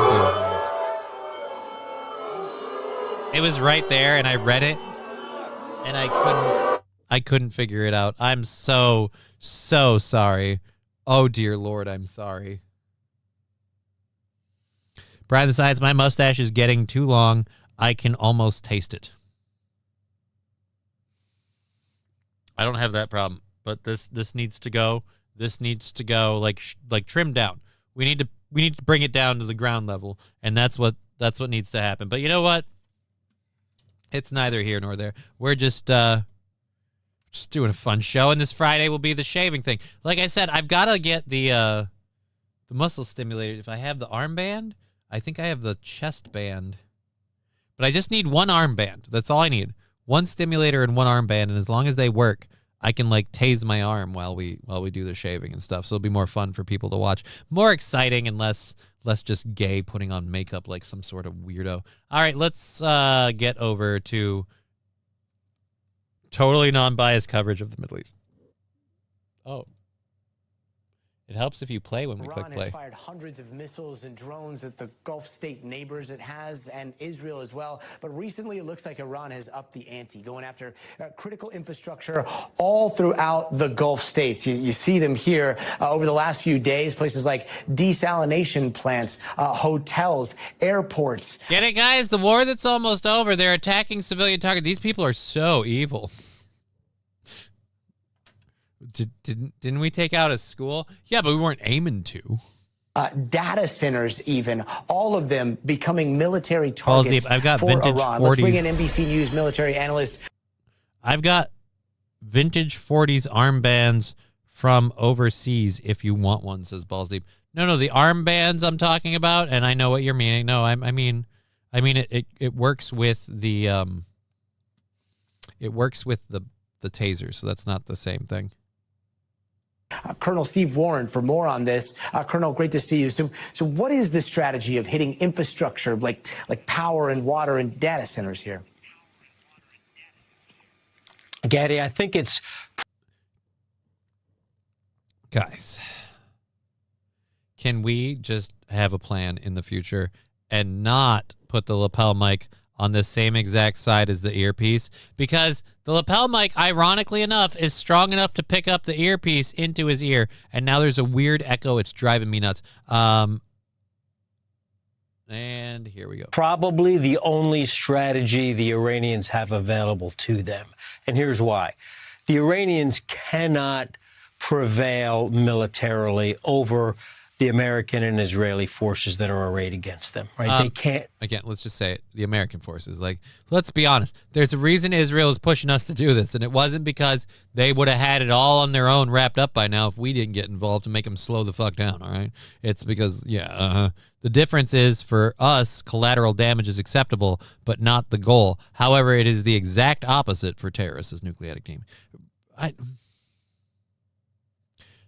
I'm not okaying or excusing the targets they're choosing to attack, but does that make them terrorists? Like, they're getting attacked and they're lashing out. I don't know if that qualifies on the terrorist level.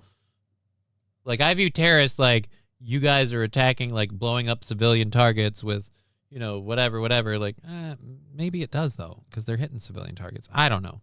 You know what I know? I don't know. An Israeli lapel mic is good up to 100 yards. Not that kind, no. Beat us in a head-to-head fight. They can't beat these two sets of forces.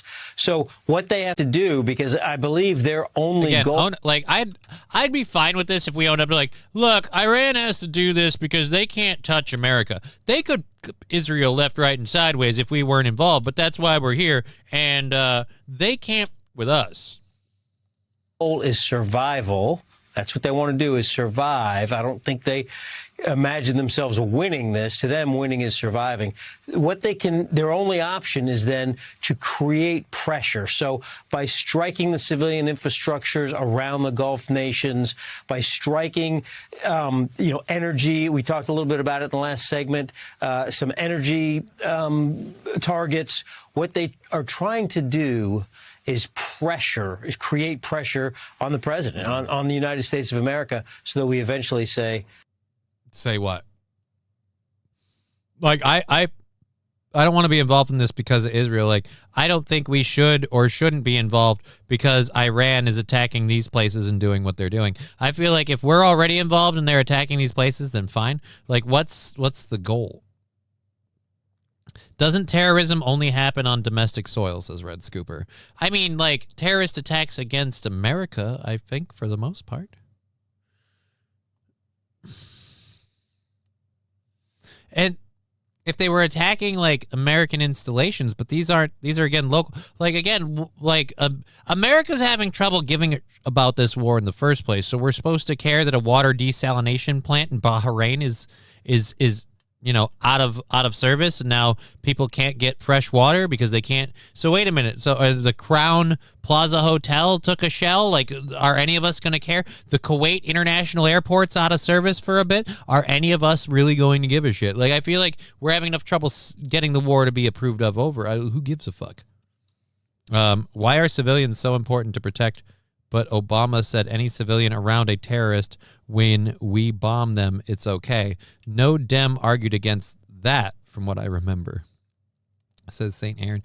Jellyfish Smelly, Iran is a terrorist state. It's like a big haunted house. Very spooky. Or American assets like oil tankers. Yeah, but we're not talking about, like, it'd be one thing if we're talking about that. Like, he's saying Iran's attacking this place to get America to back down, and I'm just saying I don't think America overall is going to give a shit to any of these areas getting hit. Unless the AWS data center affects us. The international airport somehow affects us. All right, the oil field, that one would affect us. That one you might start pissing some people off for. enough. And Colonel, you probably watched the president's remarks, and they were, a little contradictory in that it sounds like he sees the end of the war very imminent, but at the same time, he also acknowledges that the Secretary of War, Pete Hegseth, was painting a very different picture this morning. That I can explain that. That's because Donald Trump talks out his ass and says everything's going to be star-spangled awesome like you would never believe. Every single fucking time. Like, we can't even, it's every single time, every single thing he ever talks about. So he's always, it's going to be the quickest. It's going to be the fastest. It's going to be the best. Always, always, always, always, always. That's always the case. The recession is going to end faster than you can believe. It's always light speed. It's always going to be tomorrow. It's always that fucking quick. And then when we talk to people involved, it's not. I heard for a while that supposedly Iran was all in favor of us replacing the Ayatollah Khomeini, but his son's taken over. It doesn't sound like there's a whole bunch of people fighting that one on. Balls Deep, War on Terror was pre-approved after 9/11. Iran has internet. Their homepage reads, "No connection detected," says St. Aaron. Declaring it an official war would give Trump way more power. I don't want them to declare it. I don't want Trump to have that power. But how long can we stay in this situation without declaring war? Like, we get what, like another 2 months? We get like 3 months to just F around wherever we want before we have to declare it as a war, which is weird because before I was born, weren't there like wars that took place in like 3 days or like it's just really, really short, and we can do it for 3 months before it even counts. Iran was on a deadline for 25 years, says Balls Deep. The best beautiful barrels of oil. Matthew Q. Let's see. It's all fuckery. I don't support any of them. But now that we've opened the door, I don't want to hear hypocrisy from any side. You are killing for power. Nobody is virtuous. At this point, here's where I'm going to say, now that we've opened the door, you can't put the genie back in the bottle. If we just pick up stakes and leave, we're going to have a whole bunch of people who are going to be pissed because we've been blowing the shit out of them and their daughters and their schools and their military installations. And then we've been siding with people who have been egregiously attacking the area. So you can't unfuck this fight now. So it's a weird, I don't know what the best situation is. It's rather indefinite, like it was Vietnam. It took a while till Congress approved it. 6 months for Army. And Marines can be there indefinitely because they don't need an active workout card passed by Congress to go anywhere, says Mr. Q. Yeah, but, I mean, that's also because Marines are so busy eating crayons they can't figure out what the fuck they want to do. So they can just, go. All of these fucking pathetic... Whoa. Military action should be only deployed in defense of an attack. But define attack, because I was shocked to find out it's not reported as much, a lot of our overseas bases regularly suffer missile attacks and things. Like an attack on the civilian populace, an attack on Americans, an attack on American military. What qualifies an attack?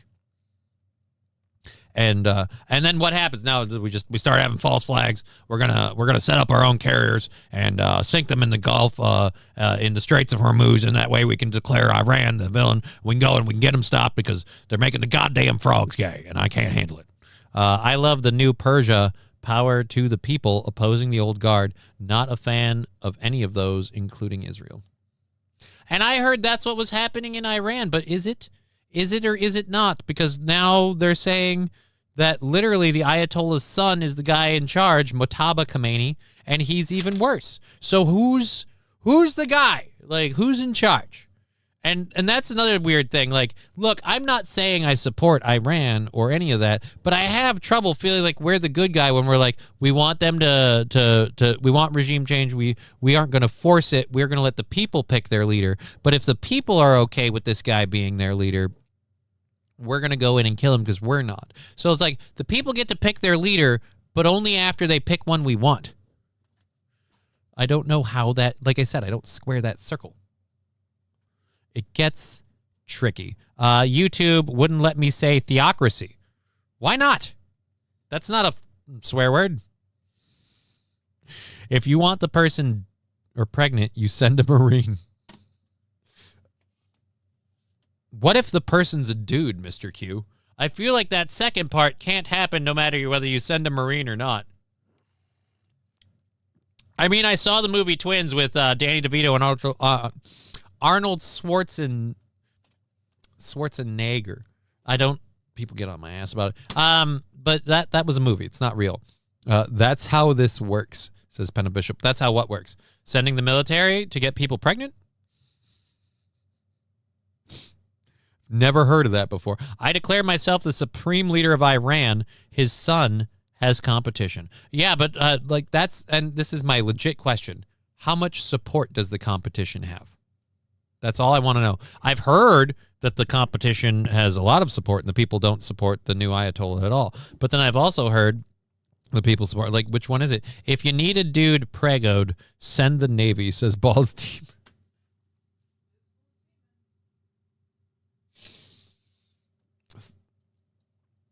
It is full of semen.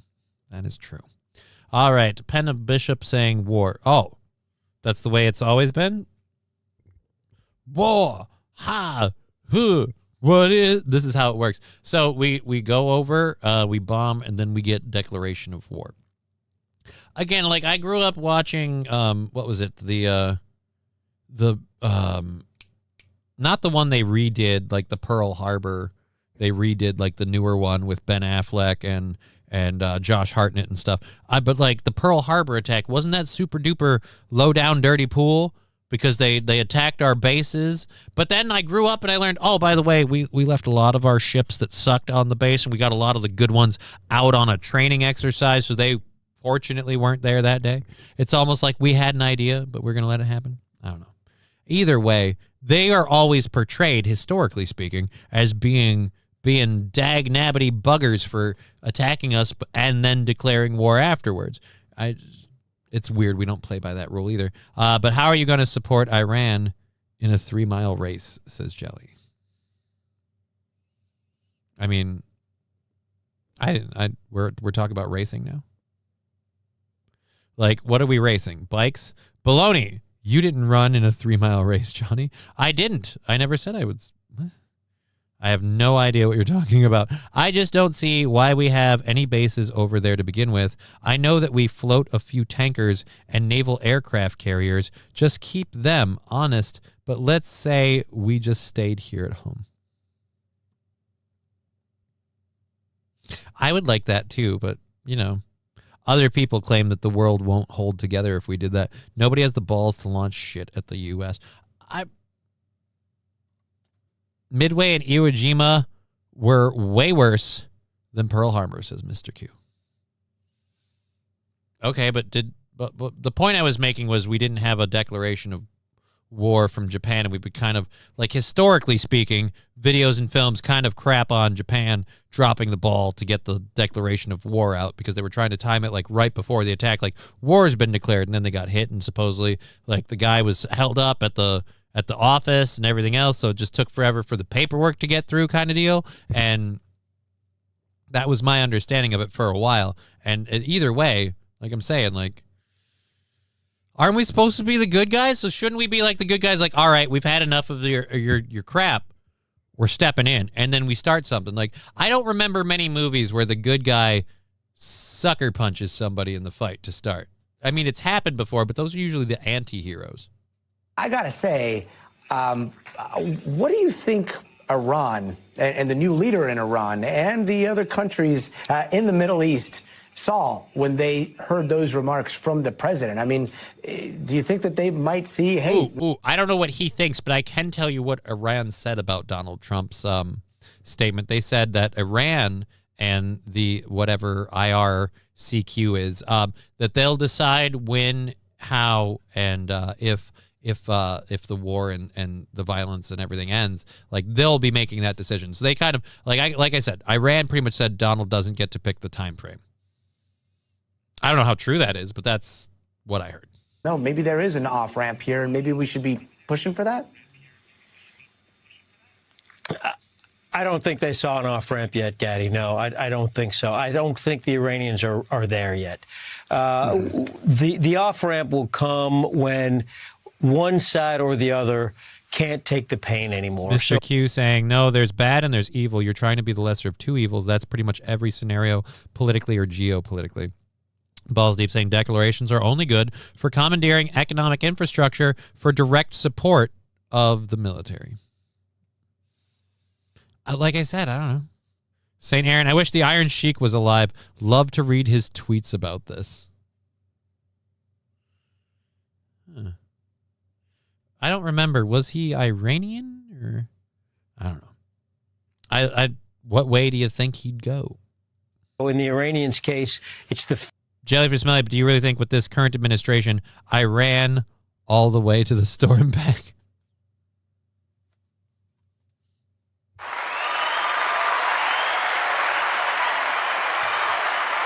Jelly, that was a brilliant divert because I didn't even see it coming, and it just kind of boop and popped it in there. So thank you so much for that. We appreciate it. Iron Sheik would come camel clutch everyone and make them humble. I can't do it good. I never ever watched like the Iron Sheik on WWE, so I don't have I came really late to the WWE party. Like I'm after The Rock and like right before John Cena blew up in WWE. Like that's where my time frame of being a fan was. So I didn't have it from childhood. My parents weren't into it. It wasn't on TV. On the weekends we were watching cartoons or going outside and just literally my parents were big fans of shut the fuck up, go outside and play. So it's kind of what we do. Penna Bishop. No, wait. No way. I call shenanigans. World War II from worst nation to best. Japan, Russia, Germany, Italy, UK, then the USA, then Canada. Nobody asked. Mr. Q. Nobody asked. Nobody asked. All right, where is it? Yep, verified. Iron Sheik was Iranian.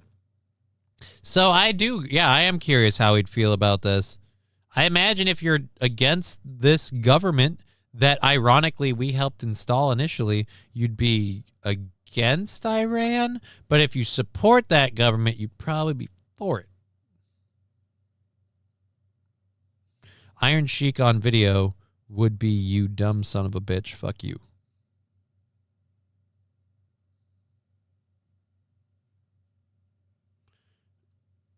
St. Aaron, I'm not quite sure what the deal is. He's not happy. Iron Sheik on video would be you, dumb son of a bitch. Fuck you. Oh, would be you, dumb son of a bitch. If he was in the WWE, he was probably Persian, not Iranian.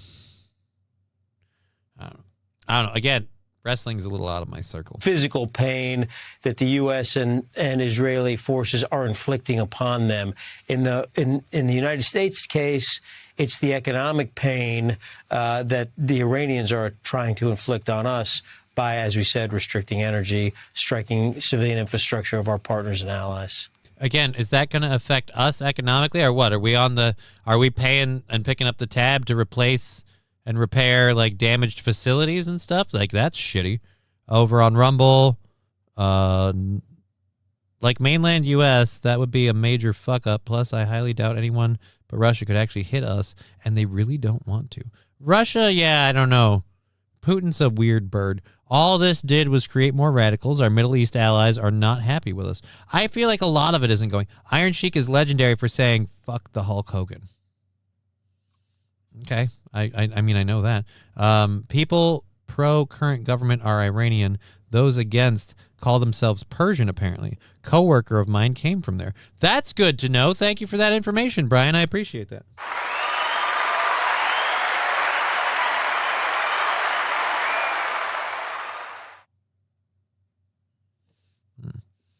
All right, let's go ahead and hit. And we've got a new leader that's been designated, it looks like, in Iran. We've also got Iran's foreign minister saying that Iran still has surprises in store. Do you think that they are holding back some capabilities? And do you think that we're going to see a shift in strategy at all from the And this is my question. Like, if the people don't want this regime, if we're blowing stuff up, why aren't they doing anything? Like, even if you don't like us, like, this is your window. Right? Like we're attacking these people. We're blowing up their their shit and occasionally hitting the odd school here and there, but we're kind of focused on it. Shouldn't this be your time to, like, storm the campus and take over college? What do you need to do? It's like people program. It's like a semantic thing. Oh, Jellyfish Smiley, yay! I love surprises. All right, guys, we've got a few surprises in store. I don't mean to brag, but somebody's getting a new 10-speed. Ayatollah? I think they may try some. I don't believe they have much in the way of capabilities remaining. No, I do not believe that. But I think they can still try some various, I don't know, for want of a better word, I'll say tactics. If they're able to strike a big blow, bloody our nose, so to speak, they could potentially view that as a way into maybe bringing this to a close, right? If they can, and I'm making this up, if they can create I'm making this up. So in other words, that's not going to happen. By the way, if they can bloody our nose, the only way they could bloody our nose is if we had like another 9/11, and that would be, again, as history has shown, largely due to inside ineptitude.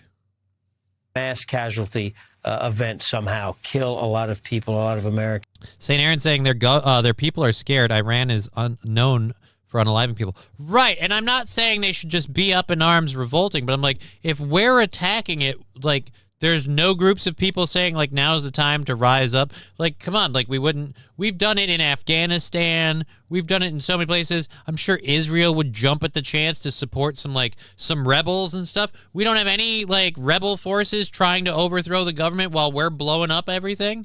I've seen that play happen out in a bunch of other areas. So it just seems weird. The government's murked tens of thousands already.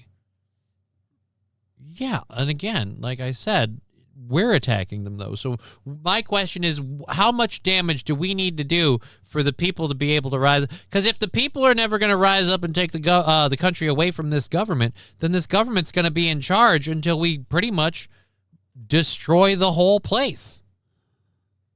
They'll do just enough for Trump to send in troops, probably. Iran apparently has decent hackers.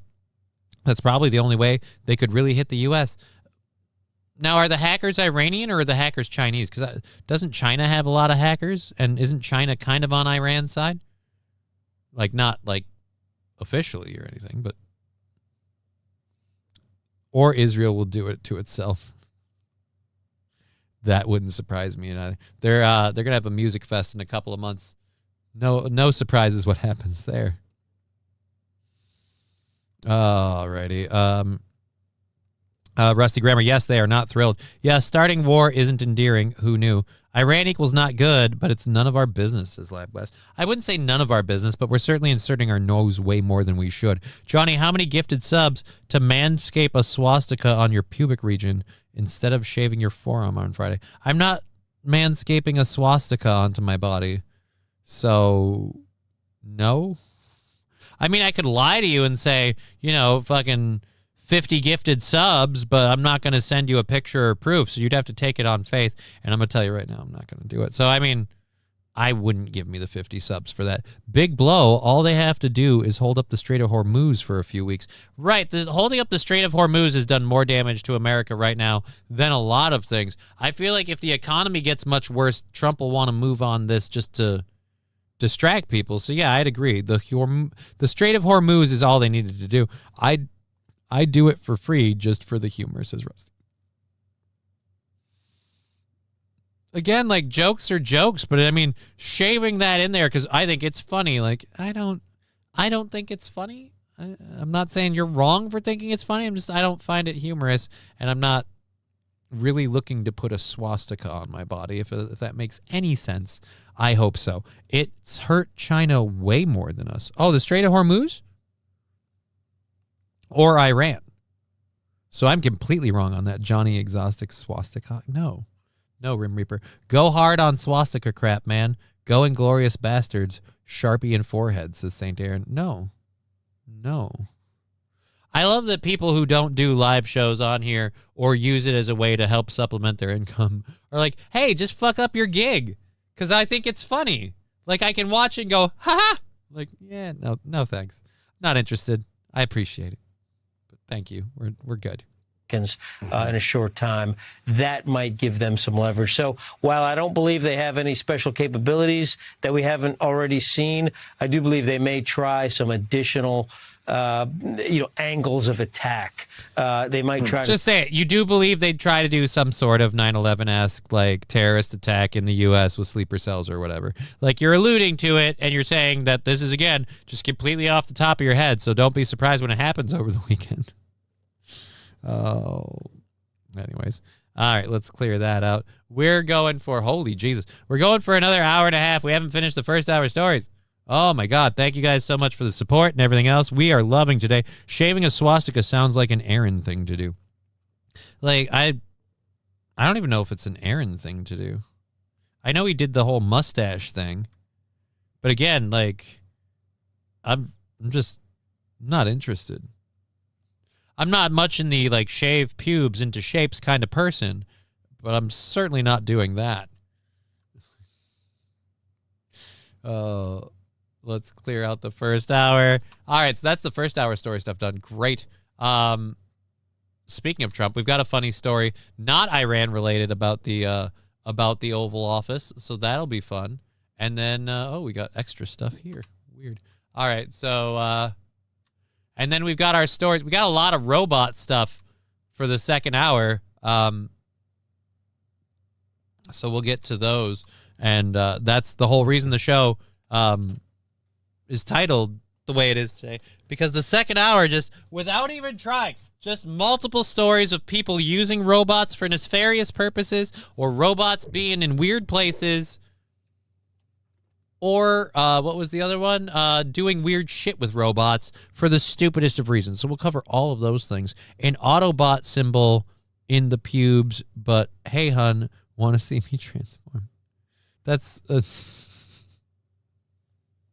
I read it, and I'm trying to keep a straight face, but I'm, like, picturing saying, hey, want to see me transform? Autoballs, roll out!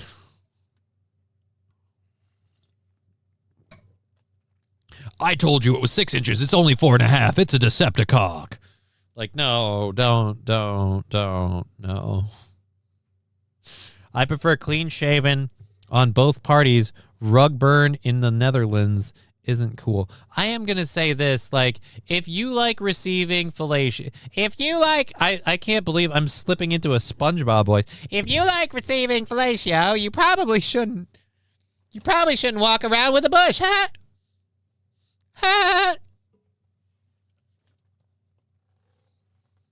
What are you doing to Patrick, Squidward? Thank you, Pab Fargo, for the $4.99. I don't know what for, but I appreciate that so much. Thank you, Pab Fargo. Let's throw that up in the chat sheet here. We're close to taking 5 off of the goal already. So that and the Level 3 hype train and everything that's happened on Rumble still to go through today. So we'll see where that 55 is at. But since today's Tuesday, we got tomorrow. We clear half of that. Like, we make $30 and it's fucking fine. We're great. We're still way ahead of the tide. And again, we're going to keep track of it today. I don't think we're blowing over the 55, so I'm not, like, watching it that way. But if we're over and clear the Thursday goal of $55, I'm advising people to hold till Friday for the crazy fun GoFundMe show, if we can get that. Megatron's gun is clean shaven. Oh. When will there be self-cleaning sex bots that do the dishes? I hate that you had to put the qualifier of self-cleaning because I really wanted to tell you they're already here. But no, I think those are real dolls. It's getting so close to real dolls being, and that's the worst part, because then you're going to have people who are like, I don't rate this at all, but because I bought it and it's not an actual person, I get to have a sex slave. Like, that's not okay. That's not okay. Whether it's an inanimate object or not, if you're buying it to F it, you should feel shame. All right? Like, just jerk off like a regular person. When will there be? It better do the dishes. That's what turns me on, says Mr. Q. Brian decides, no, I just hate doing dishes. Fair enough. Saints, you're saying you can have them now for $20,000 a year. So wait, you pay every year like it's a service fee? This is weird. I don't know anything about this. I'll trust St. Caesar does. He's probably thirsty enough. Nobody wants to floss their teeth with your pubes. Do your partner the favor and enforce reciprocation. I'd have that love sex bot all gummed up in a Guinness record time, at least before the warrant. That is aggressive, sir. That is aggressive. I'm going to check the PayPal and Venmo just to make sure we don't miss anything going forward. And we'll see where we're at on those. And then we'll just keep moving right along. Because, again, we've got an hour and a half left in the show, so I do need to kind of get moving to get through some of this stuff. And then we'll be back with Digger tomorrow and the Steel Toe Show tomorrow morning. Where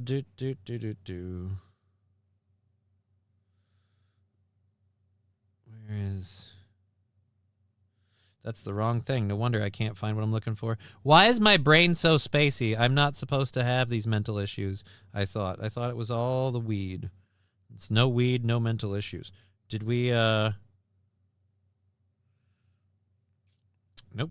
Not on that one, and not on this one, so we're good. We're golden. Perfect. All right, LFS, ads, and especially butts. I don't know what LFS and especially butts. I don't know what that means. If it was a 35-year-old woman that shot 10x at Rihanna's home on Sunday in Beverly Hills. I wasn't talking about that, but thanks for that information. A 35-year-old woman shot 10 times. Like, fired shots or got shot 10 times? I don't... Does anyone care? Let's look this up. Rihanna, Beverly Hills. Oh, God, my fucking hands. Rihanna's shooting. News. 16, 2 hours ago. Audio released. All right. Dramatic audio of her arrest. Oh, so it was. Rihanna's alleged shooter. Dramatic audio of her arrest. Let's get to this. Full screen. No, stop moving the ad. And then... God, get these ads off the screen. How long does this stupid DSW ad go? No, don't allow you to do jack shit. You guys keep stuffing me with these ads. Can eat a dick. DSW. It sucks. Damn it. Unmute. How the hell are you not unmuting? So here's the audio, but we can't play it. What the hell is that about? Direct audio. The whole thing doesn't want to work. Let's try this one more time. We'll pick a different one. Do you guys have a video? It looks like you guys have the video. Let's go to this. Drove from Florida to Los Angeles. The woman accused of shooting at Rihanna's home could be in court today. Police told us this morning Ivana Ortiz drove to L.A. from Florida. Investigators say she went to Rihanna's home Sunday afternoon with a semi-automatic rifle and fired multiple rounds towards the house. The singer was home at the time, but was not hurt. Ortiz apparently posted a number of videos on social media in recent months rambling about Rihanna. Yeah, my understanding is the person drove here from Florida. How long they've been in the area, I don't have that information. Yeah, they're working on that. That would be part of the whole motive why the person came out here. We haven't established a motive, but we do know. Pat Vargo, how good is Rihanna's social siding? Media posts I don't know. that had been made that Apparently enough to keep 10 bullets from hitting her, fortunately. Into further. LAPD says part of the reason Ortiz's bail has been set at $10 million is because there were 10 victims present during the shooting. So wait a minute. So you're saying if it had just been Rihanna, then it would have just been bail set at $1 million? So what if the person can't pay the $1 million bail? So the bail set at $10 million and they couldn't pay the one, what does it matter? Like, we're just stacking it on for shits and giggles? Can't damage a house on stolen land, says St. Aaron. Mansions tend to have a little thicker walls, which is weird because you don't have to worry about neighbors overhearing you when you bone. So it's just like, why? Why didn't you bother? Why'd you bother putting in those thick walls? What are you trying to hide? All right. We have this. This is a little bit of a lighthearted story about the White House, just to do something. Because, like, I'm not a fan of a lot of stuff that the administration is pulling. But either way, we're going to keep going for the next couple hours. So we want to do something a little less serious with regards to the White House and the administration. So here we go. Let's get over to that. Boom, boom, boom, boom, boom. Here we go. According to a report by the Wall Street Journal, Trump has been fuck you. Why does that look like an A?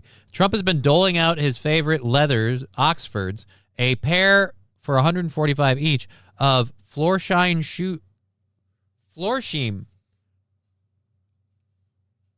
$145 pair of Florsheim shoes. That looks like it says Florsheim. To lawmakers, staff, agency leaders, and other head honchos. The president has taken to guessing people's shoe size in front of them. He asks an aide to put in an order, and a week later, a brown Florsheim box arrives at the White House. Trump sometimes signs the box or attaches a note of gratitude, according to people familiar with the ritual, the outlet said. So he's handing people... First of all, what is this shoe doing for $145?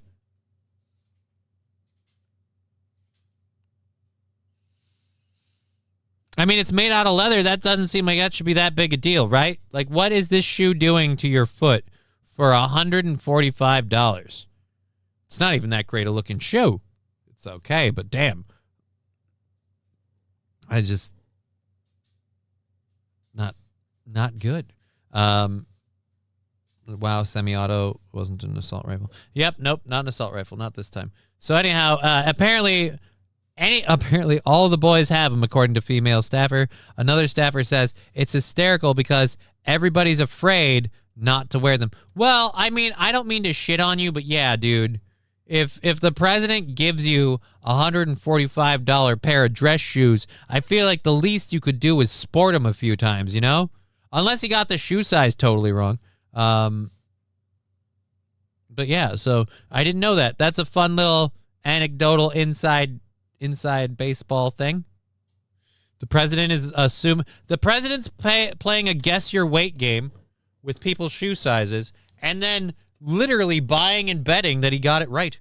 Brian says $110 is the price for nicer shoes. Jordans are a few hundred.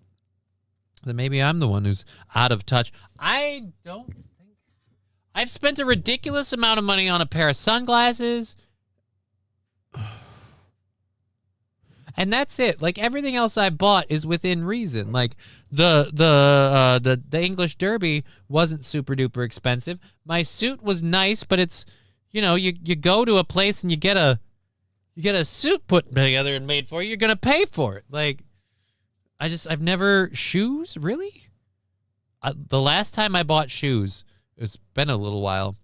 I bought 3 pairs of Converse All-Star shoes, and none of them were even half as much as what you're saying, Brian. So that is a lot to me. I'm sorry. Alrighty, Trump gives out shoes. Biden gave out Coke. No, Biden did not give out Coke. I want to look. I'm not a fucking Biden guy, but Biden didn't give out Coke. Hunter Biden kept misplacing it around the White House.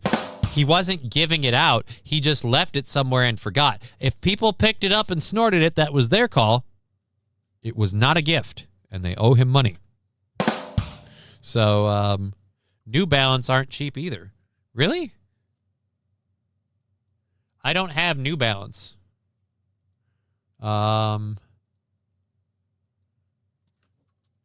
New Balance shoes. I have No Balance shoes. That's what I have. No Balance. All right, New Balance shoes. Shopping.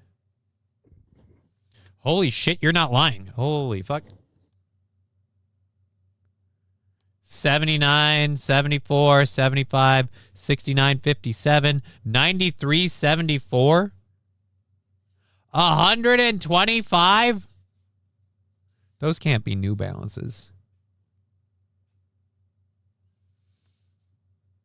Yeah, these are New Balances.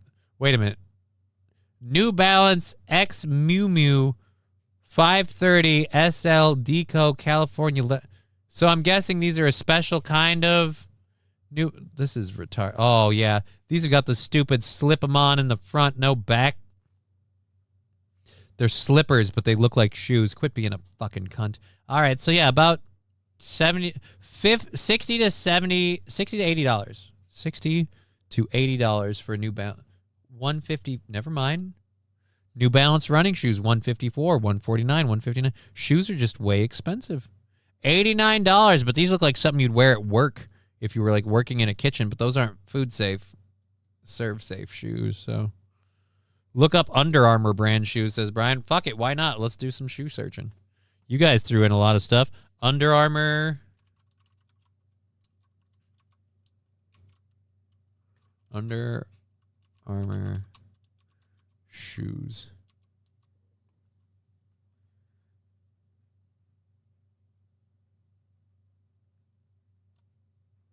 Alrighty. 197. Are those those look like, no offense, those look like boots, and they are. They're tactical boots. Tactical boots. Why are they called shoes then? That's why are we pushing this? We had this on the Under Armour and the other one. I don't care about sponsored products. Under Armour running shoes. There we go. Under Armour training shoes. 59, 80, 120, 54, 67, 54, 74, 109. This is still a lot. This is still, like, how long are you going to have these shoes? Look at the Boot Shack, says Pab Fargo. I don't think the Boot Shack has an internet site. I mean, I'd go there, but I don't know. Let's check up on the Rumble chat so you guys don't. I prefer clean shave in both parties. Next stop, butt stuff, says Wild Saffron. Not yet. We don't have any butt stuff stories that I know of. Nobody wants to floss their teeth. We did that. Oh, wow. And it was semi. Yep, we covered that. Johnny's Exotic Sex Bots. Rent one today. I don't have. It's not a thing, Fall in the Great. Cheap fucker. My boots are $260, says Chevy JB. I buy them every year. Yeah, but those are what? Like steel toe boots? Again, I was wearing Converse All-Star shoes. I don't know if you know this or not. I can't afford to be throwing a couple $100 at a pair of shoes every year. What do you get when you cross a robot with a tractor? A trans farmer. That amazing dad joke and so many more are available with our studio sponsor this month, Wild Saffy's Twisted Taffy. Wild Saffy's Twisted Taffy, every piece of delicious, fruit-flavored, all-natural taffy wrapped lovingly in a dad joke. I don't have a dad joke coming up. I should have saved that one for before. Fuck. All right, so Wild Saffy's Twisted Taffy, our studio sponsor for this week for a few more days. Every piece of taffy wrapped in a dad joke. Wrapped in a dad joke. I bought a pair of Hoka's non-slip slip-ons, $165, worth every penny. I bet it's Hoka's, not Hookahs. That's Hoka's, I bet. At RP, I have a pair of Skechers. They were like $60, and they are slip-ons. I was never into Skechers. I also can't wear slip-on shoes because of the way my feet work, so... But I'll say this. That hype train idea of eating beans, the jelly beans, is a horrible idea because I can still fucking taste that burnt rubber bean. And so, like, talking about shoes is somehow making the burnt rubber taste, like, go up higher. Like, if we keep going, eventually I'm going to hear, like, floor squeaks like we're watching a basketball game. It's really, really bad. It's actually getting into my throat as I talk about it. Balls Deep with $5. I bought a pair of painter shoes at Goodwill for 12 cents, under $15. They were Austrian. Get it? Thank you for the $5, Balls Deep. We appreciate that. And that comes off the goal. Let's clear that right there. So now we're down to $50 automatically. And we were at 4. So that would put us at 3. All right. There we go. Wait, no, it put us at 2, dumbass. Do math, you fucking moron. All right, there we go. Save it. Call it good. Wrap it in a B for baby and me. What did the robot drink at the end of the day to unwind? A screwdriver. Thank you, Wild Saffron. That is just one of many brilliant examples of the dad jokes that you can find in Wild Saffy's Twisted Taffy. I should have asked you to throw me one, or literally waited to read the one you threw me before until I did the read. I apologize, Wild Saffy. Righty. Balls Deep, tee-hee. Yep. All right, so there we go. The shoes. So Donald Trump buying people shoes. We got that covered. Good, great, good. Bye-bye for that. All right, here we go. Yamaha is leaving California for greener grass in Georgia. So I really want to see. I want to know how does Gavin Newsom spin the businesses leaving town as a good thing, because it's been happening time and time again. Now it's on Yamaha, which is, if I'm not mistaken, either Chinese or Japanese. I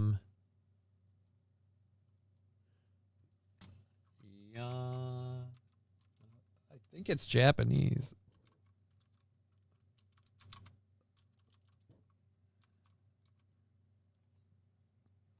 Yamaha Motor Company. Japanese multinational conglomerate. So to move from California to Georgia is actually going to be a bit of a pain in the ass for Yamaha. But it's gotten so expensive to do business in California. The motorcycle and motorsports giant says the move is part of a major structural reform meant to boost profits as costs climb, including pressures from tariffs imposed during the administration of President Donald Trump and the shifting market conditions. The relocation won't happen overnight. Yamaha plans to start the exit in late 2026, with the transition stretching into 2028. So wait a minute. You got So if the climate was built by Donald Trump and the tariffs, why are you moving from California to Georgia? No matter what way you cut it, you're moving because it's too expensive to do business in California. It's too expensive to do business in California. Company spokesman Bob Starr said consolidating operations in Georgia simply makes business. It makes business sense. Again, I don't mind if you want to say the administration is the problem, but you don't solve that problem when you move to Georgia. The problem is Gavin Newsom's California and its situation. The administration shit probably doesn't help, but tariffs aren't going to be lessened because you went from California to Georgia. That's not how tariffs work, motherfucker. So it's not going to be a thing. Yamaha is packing up and leaving to Georgia. I really want to know how Gavin Newsom is going to stay in office. You've chased off businesses. You've chased off the wealthiest people in your state. You've imposed ridiculous things like posthumously imposing taxes on people who've left the state. It can't go good for you. I love my old Yamahas. It's been a YZ. I think he means Yamaha. It's been a tank. What's a YZ? Is it a car? Is it an ATV? I'm guessing it's an ATV. Red Scooper telling me I should have just looked. It's Japanese. I figured it was, but I wanted to check because that's one of those things. You assume it's Japanese because its name is Yamaha, and you find out you're wrong. California got too expensive, eh? Wow, imagine that. Like, St. Aaron, that's not even, like, that's not surprising to me. What's surprising is the story and Yamaha themselves. Like, look, guys, this presidential administration, the tariffs and everything else, it's just getting so expensive to do business. We have to move to Georgia. It's like, all right, but you understand if it's the administration, it shouldn't be that more expensive in Georgia versus California. If tariffs are the problem, you're still going to have to pay those. The tariffs are for importing into America, not for the states specifically. So I had 125 cc, says Mr. Q. I knew a buddy who used to ride a dirt bike to work all the time. It had directionals and head and taillights on it. Is that the YZ? Because that thing was like 125 cc's. Just a little putter bike. But it was, again, for riding around in town. What do you need? It's just to get him a couple of blocks so he can go home after a long day. Saves on gas. 3 out of 4 seasons in Minnesota, it's completely rideable and it's completely feasible. One of those seasons, it's completely inaccessible. Move into the country, gonna eat a lot of peaches. I don't know what the peaches does. Does that lower costs? Fallen the Great. Thank you for that on Rumble. I had a Moto Z 4-wheeler too. That was also a good runner. I've had none of these things, so it's interesting. All right, so we promised it. We've got a little bit over an hour left in the show. We better get into it. The robot stuff has arrived.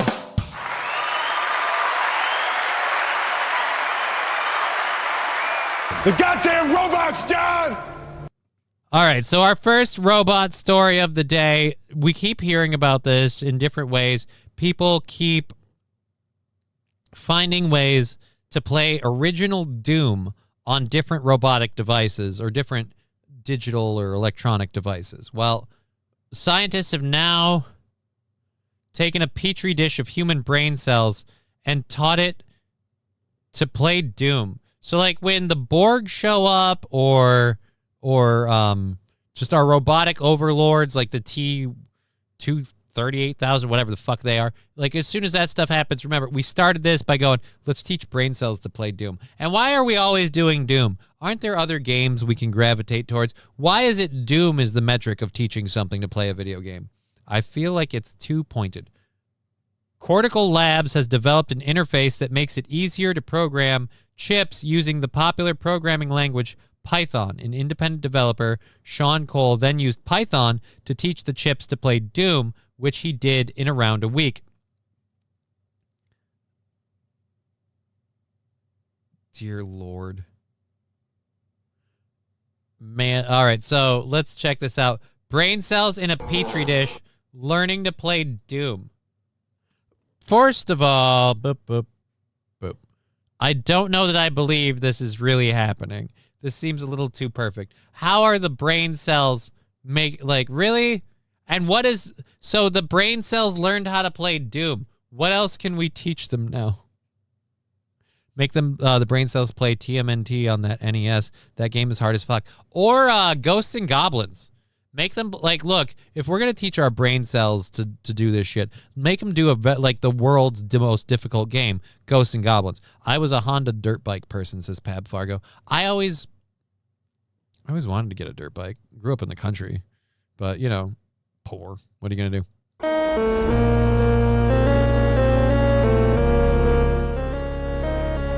Great. Real neuron gameplay.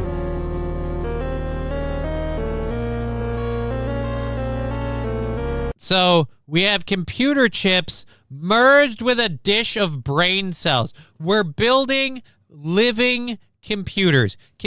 Where is AI going to cross the line? I don't know. When the computer components that run the AI become biological, I got to argue you've created a personality. You've given it a quasi-mortal form. What the heck isn't a person?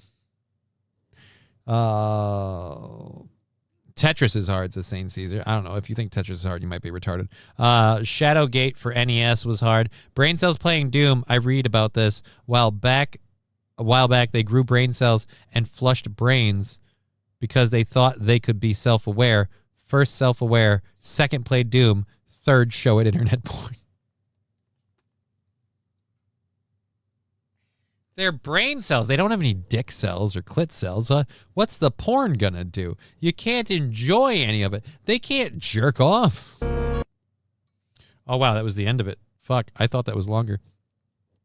I thought we were going to see them put this into, like, a contraption and them actually, like, do some shit with it. Goddamn, son. All right, so 2021, the neural computer chip required 800,000 human brain cells grown on top of microelectrode arrays that sent and received electrical signals. The new equipment requires only 200,000 brain cells, even though the experiment was more advanced. The cells are reportedly grown from human skin and blood cells, which are donated by volunteers. Yeah, but, like, are you doing an intelligence test? Like, I gotta wonder, because if I'm any indication, human beings operate on a huge sliding scale of sane, smart to straight-tarded. I'm obviously more over here. So if people operate on that kind of scale, how do you know the brain cells you're getting aren't tarded brain cells? Like, do you make people take a test to prove they aren't tarded? Because then you've got tarded computer chips. You got a computer that's literally eating computer chips. You ate a lot of paint chips as a kid. Why? Now download some porn. Brain cells go away. I'm biting. My computer's locked up. I opened this porn page and it won't let me turn it off. I don't know why. Depending on the DNA, brains, says Matthew Q.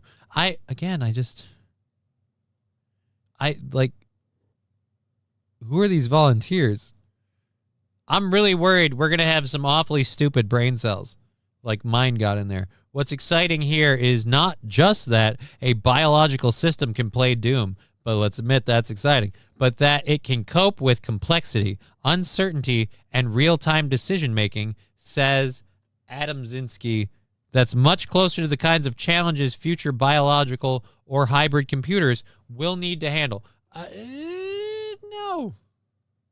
Oh, they've got more? Oh, so this is a 6-minute video. Let's check out this one. This is from, by the way, this is totally not a hype video. This is from the company that made the brain cell computers.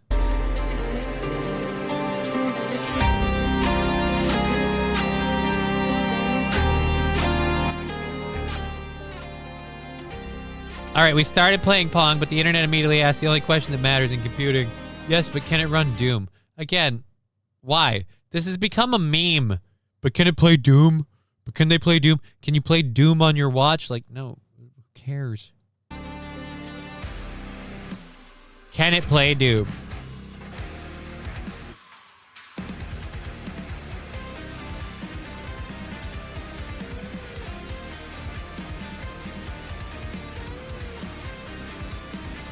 I'm going to say this. I watch this kind of stuff and I'm like, well, shit, damn, can I play Doom?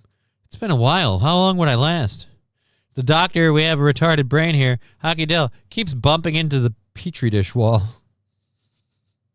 So they grow brain cells, but I'm still retarded? No fair, right? They can grow brain cells, but they can't fix my brain damage. They can't fix my spinal damage, but we can grow brain cells to play a video game that came out in the fucking 90s, man. How much do you get to donate brain cells? That's a great question, because I might be interested. Again, if you don't mind retarded brain cells. This is the Cortical Labs CL1. Inside this box, there are around 200,000 living human neurons on a microchip called a multi-electrode array. My name is Dr. Alon Loeffler, and today I'll be taking you through our journey at Cortical Labs to get living human brain cells to play Doom.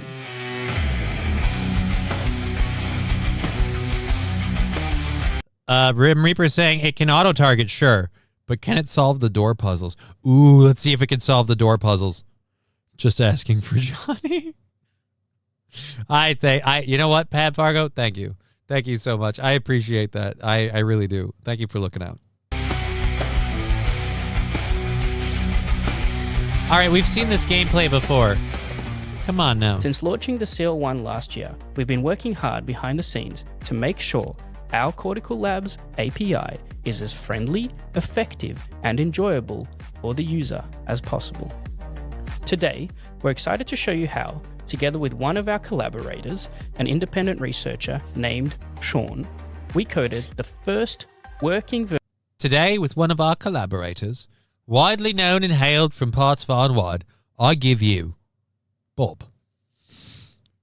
Today, with one of our collaborators named Sean. I'm sorry, that was just fun for me. That is so like we gave a grand opening and we just failed to deliver. Today, with one of our collaborators, internet famous Tom. Dear Lord, need to find all the keys and the BFG to be Doom Pro.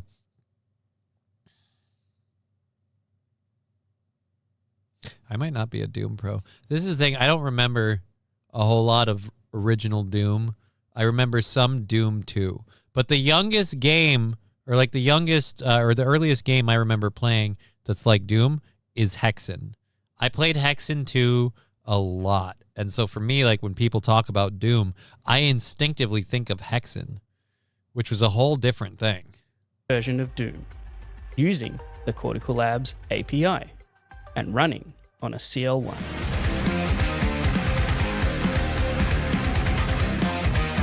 From Pong to Doom. All right, honestly, Pong's not impressive. You got a giant fucking paddle and a little tiny ball. This is like, set it up harder. So we showed that biological neurons could play. Wait a minute. You're Dr. Brett Kagan. We were promised Sean. Look, Brett, I don't care who you are or what you did. We were promised collaborator Sean. Where is collaborator Sean? You're Dr. Brett Kagan. Not with collaborator Sean. Game Pong. This was a massive Rim Reaper Hexen was baller. Thank you. I'm honestly, like, I've talked about it a couple times now, and I've had so many fond memories of it. I'm going to check Steam later and see if I can acquire a copy of Hexen 2 to play on my computer. I'd like to play Hexen 2 again. And yes, St. Caesar, I said the same thing. Where the fuck is Sean? It's a milestone because it demonstrated adaptive, real-time, goal-directed learning. But it took us over 18 months with our original hardware and software to get this to work. And Pong was much simpler. There was a direct relationship. The ball went up, the paddle went up. It was a direct input-output relationship. Doom was much more complex. Doom is chaos. It's 3D, it has enemies, it needs to explore its environment. It's not 3D. Doom is 2D. It takes place in a three-dimensional environment, but the graphics are... You know what? I'm sorry. This isn't your fault, Brett. I'm picking arguments with you just because they put you here and they promised me Sean. I'm sorry. Have the cells play chess against itself. And it's hard. So we've built a neurocomputing system to allow anyone to program this game. To bridge that gap, we needed to translate the digital world of Doom into the biological language of neurons, which is electricity. We built the CL API so that any user can interact with cells living in the CL1 with simple Python commands. Wait, any user like what? Like you're opening this up to the internet? Because I got bad news for you. That is not going to go well. If the cells can dodge a wrench, they can play Doom. I don't think they can dodge a wrench. I'm going to be honest. Yep, I am sure of it now, says Mr. Q. Who's a virgin, him or me? Using the API, Sean managed to map the video feed from the game into patterns of electrical stimulation. When a demon appears on the left of the screen, specific electrodes stimulate the sensory area of the neural culture on the left side. The neurons react to that stimulation. We then... Who's Abby Normal? Hope they don't use Abby Normal's brain cells. I'm guessing, Wild Saffron, since you're saying that you hope they don't use their brain cells, that person's probably retarded. I had a dream where I played Doom once, but it was weird and distorted and made no sense, says Red Scooper. And The Rock was there, and like Elizabeth What's-Her-Nut. Oh shit, that's the movie with Carl Urban. I'm sorry. Listen to their response, the spikes, and interpret that activity as motor commands. If the neurons fire in a specific pattern, the Doom guy shoots. If they fire in another pattern, he moves right. I'm going to be honest. Doom guy is blowing his freaking ammo load on the side where there were no bad guys. Look, right here, I don't fault this as a fire shot. You're close. You're reacting too quick, and you're freaking out. You're getting twitchy. It happens. Just calm down just a touch. You'll be fine. But all the way over here, what the hell's wrong with you? So on. Once our API was ready, Sean... And the real important question, how long until this computer is playing Call of Duty and sack-tapping teenagers across the world until they cry themselves to sleep at night? That's the real question. Implemented this method with very minor tweaking in less than a week using the Cortical Labs cloud platform. So, can the cells Abby learn Normal. to play Doom? Oh Yes. my They god. receive- Fuck, it was a Young Frankenstein reference.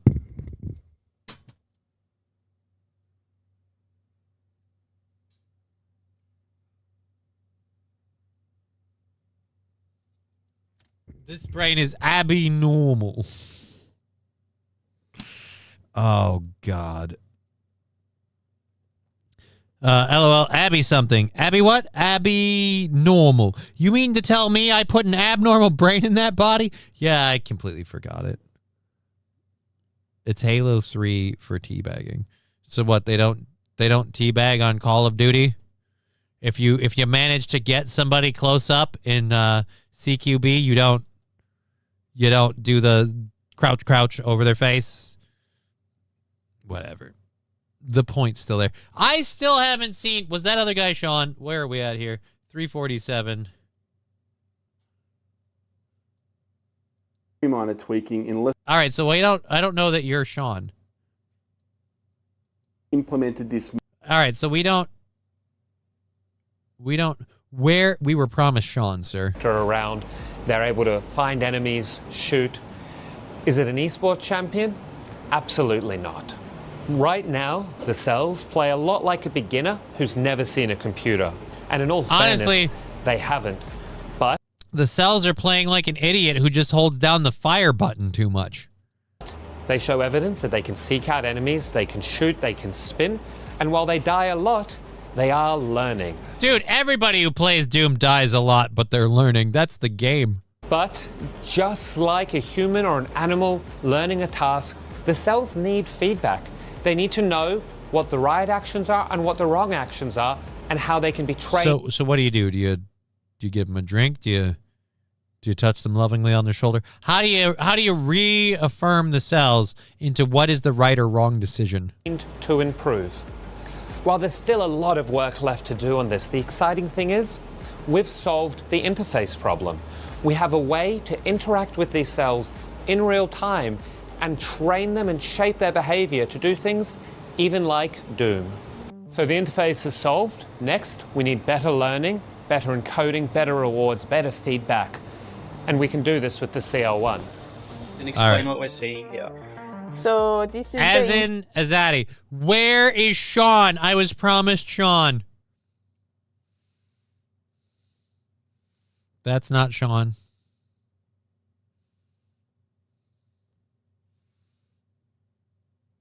There's no Sean. There's no Sean. What is CQB, says Chevy JB. Close quarters combat. Hondas are solid. My 83 three-wheeler, still all original, except my dirt bike is Australian/US made KTM 250 SX. Well, good for you. Good for you. This is just a cover. This is just a cover you for Bitcoin mining. I think it's just a cover for Bitcoin mining.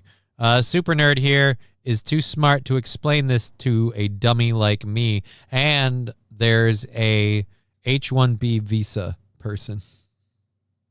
I don't really care about that. I was more concerned with we were promised a Sean. We did not receive a Sean. We were promised a Sean. We were promised a Sean. So that's just kind of sad. Alrighty, so our next robot is a little bit less impressive or more impressive, depending. A robot solved a Rubik's Cube in record time. What the heck? All right, can I not do this story because of stupid auto ads? Maybe.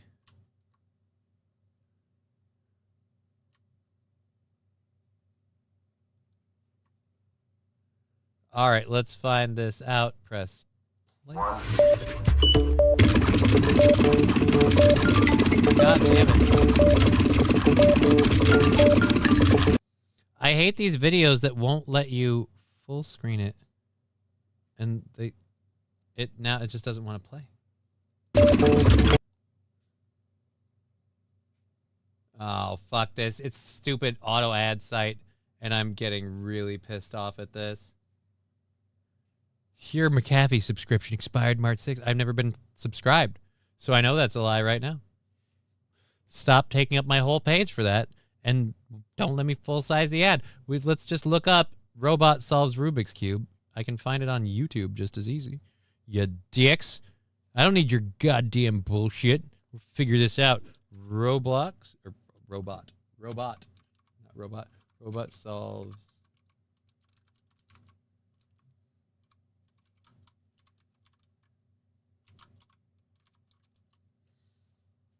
Alrighty, robot solves a Rubik's Cube in 0.13 seconds. What?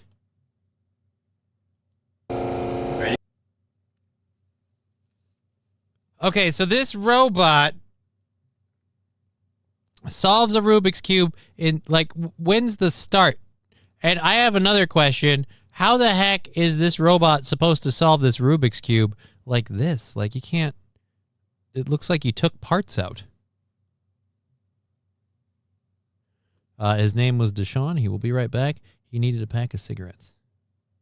Oh, well, Rim Reaper, I don't know if you know, it was only a 4-minute video. He didn't get back in time, so he did not arrive back in time to get that. Oh, look, another freaking robot. Let's ban you. There we go. See you later. Mr. Q doesn't count. I don't know, man. 0.13 seconds. Let's see it. Yep. Solve.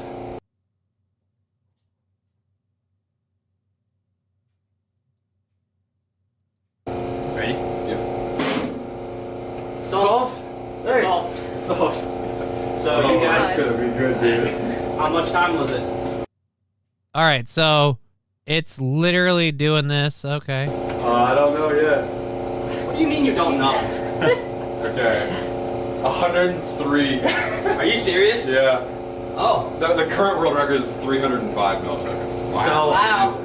This is very exciting. Matt, and you said...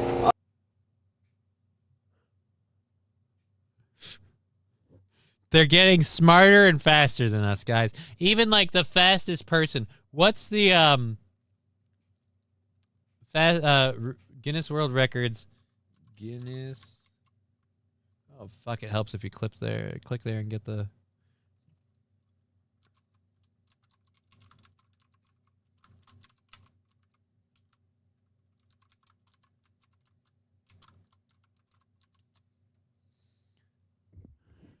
Specifically on April 12th of 2016, a robot named Cuber, whatever, artificial intelligence, 0.897 seconds, by a person.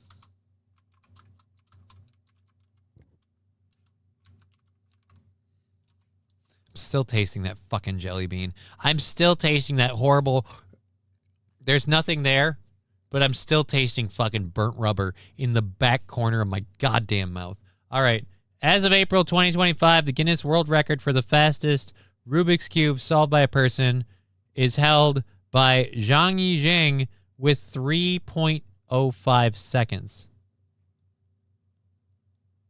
A 7-year-old just broke the Rubik's Cube world record with a time of 3.05 at the cube that he used, the GAN 15 new black. You already missed half. All right, the I don't solve. want to. I don't want to fucking bother. We're going to go blow by blow. So it does it in a third of the time a person can. And I'm not smart enough to keep up with the kid. It's programmed how to solve the test before it even starts, so it's not thinking, says Mr. Q. Maybe. Let's clear that out. No, this is somebody on Rumble or Twitch. No, Johnny, this is what happens in Call of Duty. I don't care. I was making a joke. We don't need to fact check it, but thanks. It programmed how to solve the test before it starts. Is it programmed to solve it, or does it scan it? It's like, does it scan it and figure out where that is, and then have to do it? Because that's what the kid has to do, right? Like, he has to look at it and figure it out and kind of go. Like, I don't know. All right. I think AI needs to go away and take all the computerized bullshit with it. I can fix all my own shit with tools. I don't want to be married to a Steeler ship to fix my shit. What's a Steeler ship? I think you mean a dealership. Oh, but I get it. A steel eyes. You know what?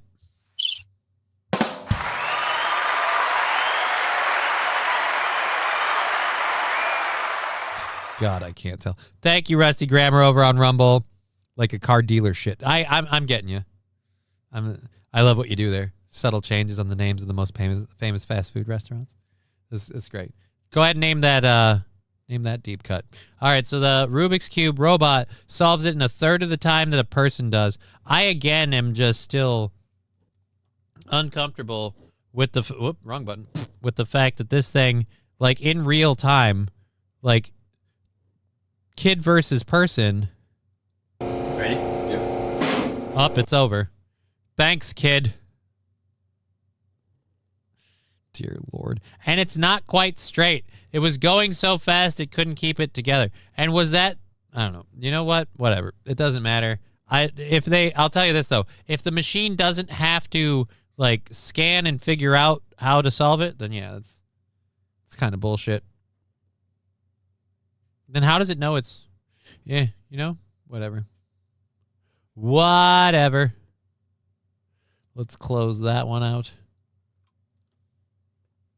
Tell me about it. I want to go back to buying old tractors because the new ones, you can't even work on them. I feel the same way about cars. I was telling people a couple weeks ago that I feel the same way about cars. I don't like new cars. I don't like the auto drive stuff. I don't like having a subscription for my car. I don't like the idea of if I don't pay my subscription, I might lose certain services. I don't want to set up an account with the car manufacturer. I want to go back to the old school. Like I said, I'd love to drive a 62 Ford Galaxy, or was it 61? 61 Ford Galaxy? Yeah. That's the ticket. Something I can work on, you know, but fuck it. Atomic Ray, no rubber here in Minnesota except 2 streaks I left in my driveway last summer. Oh. All righty.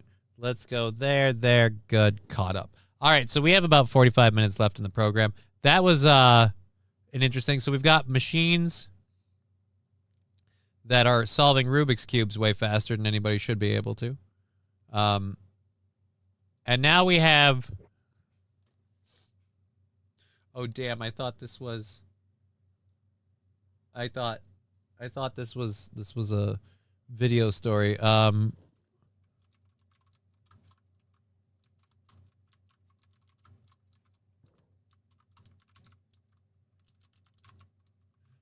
me... Prison. A woman accused of using a drone to fly bird decoys into prison. I believe so. Video. Boop, boop, boop. 47. Nobody really talking a lot about this? All right, fine. Let's go to this. Bird drones in Grant Parish Prison. 2 women have been arrested for using drones with crow decoys to smuggle drugs into a prison. Let's go to the story. So this is we got one other robot story besides this. So that'll get us over to the last half hour of the show. Here we go. Well, Hi. oh my God, it's an ad. Broker owner of Oh, America Jesus. One Realty. It's like there's an ad on here, and we have to wait a minute. I love the Young Frankenstein movie. I haven't seen it in a while. I just got done moving snow. Now it starts snowing again. Dang it, says Mr. Q. I don't see it snowing outside. Is it in your neck of the woods or everywhere? Please tell me it's just your neck of the woods. I really don't want it to be snowing everywhere. All right. Get out of here, taskbar. Texas were arrested for trying to smuggle drugs, phones, and tobacco into the federal prison. That's according to the Grant Parish Sheriff's Office. GPSO said the woman used drones to fly in plastic bird decoys filled with contraband into... I'm going to say the first time I saw this story, I was really worried they just used a dead bird. I'm relieved that it was a decoy. I just got done. I thought you were supposed to use owl decoys. They've used a bunch of different like bird drones and things, but no. Apparently, the crow decoy, super low key. You can't tell with all that black masking tape and those 4 different propellers that's not just a real bird. The facility. The women said they were paid $40,000 to smuggle in the items. 38-year-old Melanie Worthington and 41-year-old Cassie Cole were arrested on multiple charges following the incident. This makes the 9th and 10th arrests of suspects trying to smuggle contraband into the federal prison in Grant Parish this year alone. For more information on this story and previous coverage, head over to our website. Head over to our website. It's getting warmer, and we're ready to make. Can we do a thing, guys? When we're gonna have we're gonna have her do like a short story like that. Can we have something where she doesn't have to click stuff to click out on it, like edit it in post or something? Because I heard the click and it drives me nuts. You'd think you'd want to use a goose. Well, I mean, Matthew Q, that would be overextending yourself. Like, I feel like a Canadian goose dropping off crap tons of stuff is going to raise a little bit more awareness, you know, because these guys had to pick up the bird and take it into the prison. How did the drone get there? They took down the drone and the bird. Now I have more questions. I feel like we need a bigger investigation into what these ladies were doing, mostly how the birds got caught. Because I have to say, you got to be watching like crazy then, or have some sort of weird like radio frequency dead zone thing. I got the wife a 2007. That's the newest car I will ever own, says Chevy JB. I have a 2017, and I want to say that's the newest car I will ever own, but I'm also kind of not able to just drive whatever I want, so let's hope. I hope the cops weren't called. For what? Rusty Grammar. I pulled into the garage too early. The smoke's still blowing out from the fender wells. Oops. Dear Lord.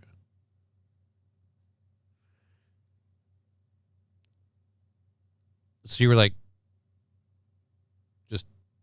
just laying some rubber in your yard. Alrighty. Well, at least you didn't hit anything. At least you didn't hit anything. You know what I mean? All right, there we go. There we got the crow drones. What's the last one? Oh God. So we'll go. We have one other story about. Well, it's not specifically about robots, but one other story thing to get into. It's from the third hour. Before we do that, we'll do the last one from the second hour. This is kind of along the lines of what they were smuggling with the drones.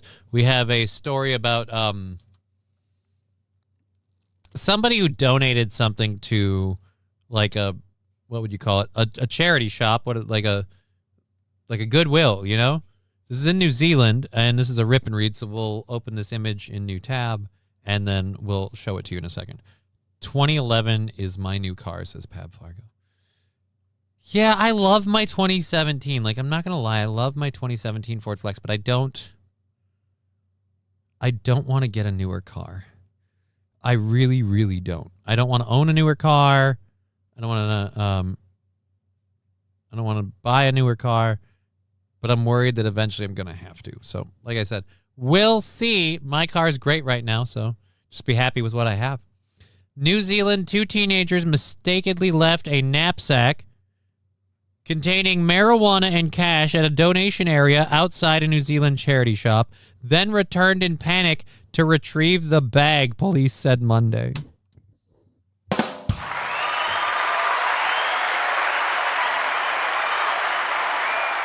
I didn't know they went back. Look, guys, if you're going to accidentally misplace your drugs and money at a charity shop, don't show back up to get it. Because they will, in fact, be looking for you. And if you go around looking for the bag or asking about it, you're immediately a suspect. 2000 Ford Focus, 2000 Ford Ranger, 1988 Chevy Silverado, says Mr. Q. Well, you know, people like what they like, and glad those are still running for you.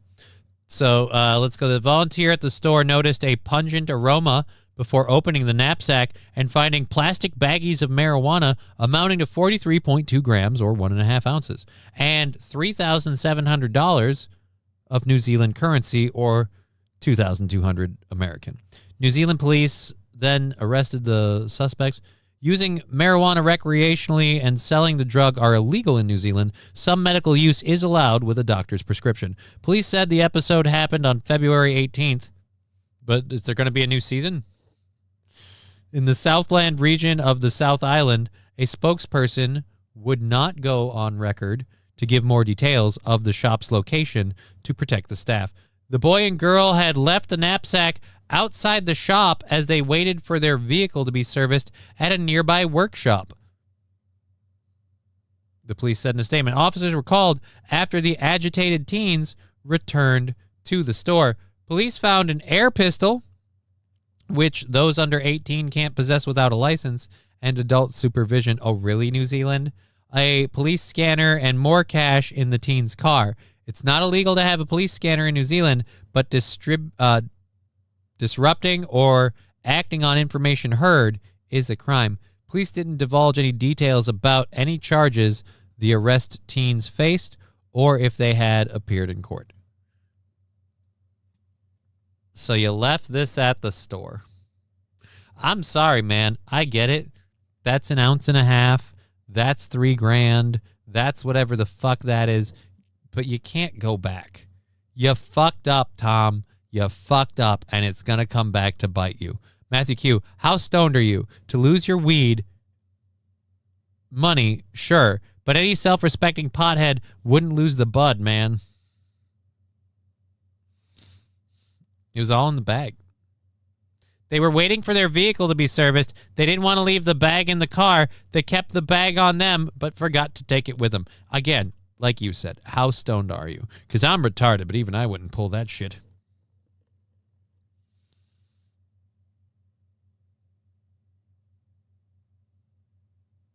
Johnny's car rolls, or else he would eat it.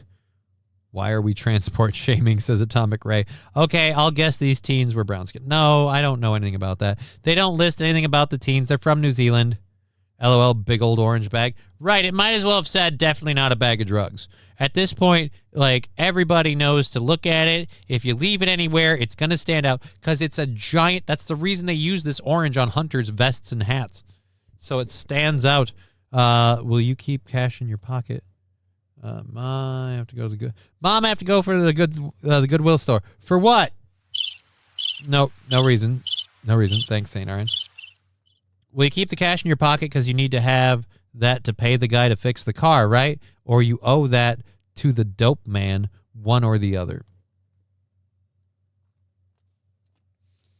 Again, I would just kind of think, like, if you've got this, and this in this bag, you don't let go of it.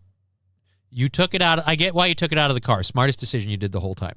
But if you took it out of the car, you knew it was something you didn't want people finding out about. You probably want to hold on to the bag. Or as Mr. Q says, don't drop that bag, baby. Don't drop the bag, baby. Well, they did. They did. I guess these teens... Yeah, no. Ready, we're caught up with all those. So, hey, guys, that is all of our first and second hour stories. and we've got about a half hour left in the show.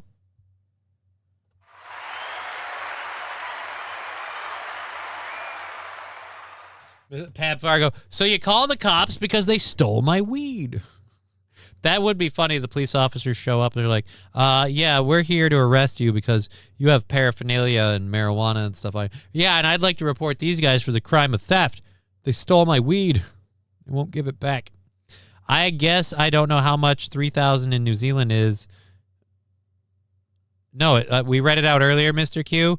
3,300 or something in that New Zealand dollars was 2,200 American. So it's a little over $2,000. I mean, how quickly would you accidentally misplace a little over $2,000 in $50 bills? About 22 of them, if you need the math done for you. Alrighty, I guess I don't know how much. All right, we covered that. Damn it. 3 chats. I got to quit reading them over there and over here.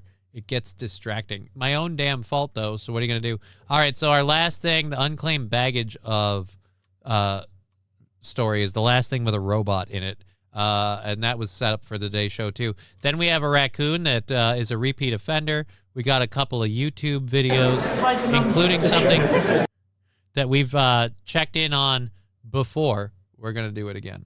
Alrighty, and then Japanese people meditating inside coffins. We've got a lot of different stuff to do today.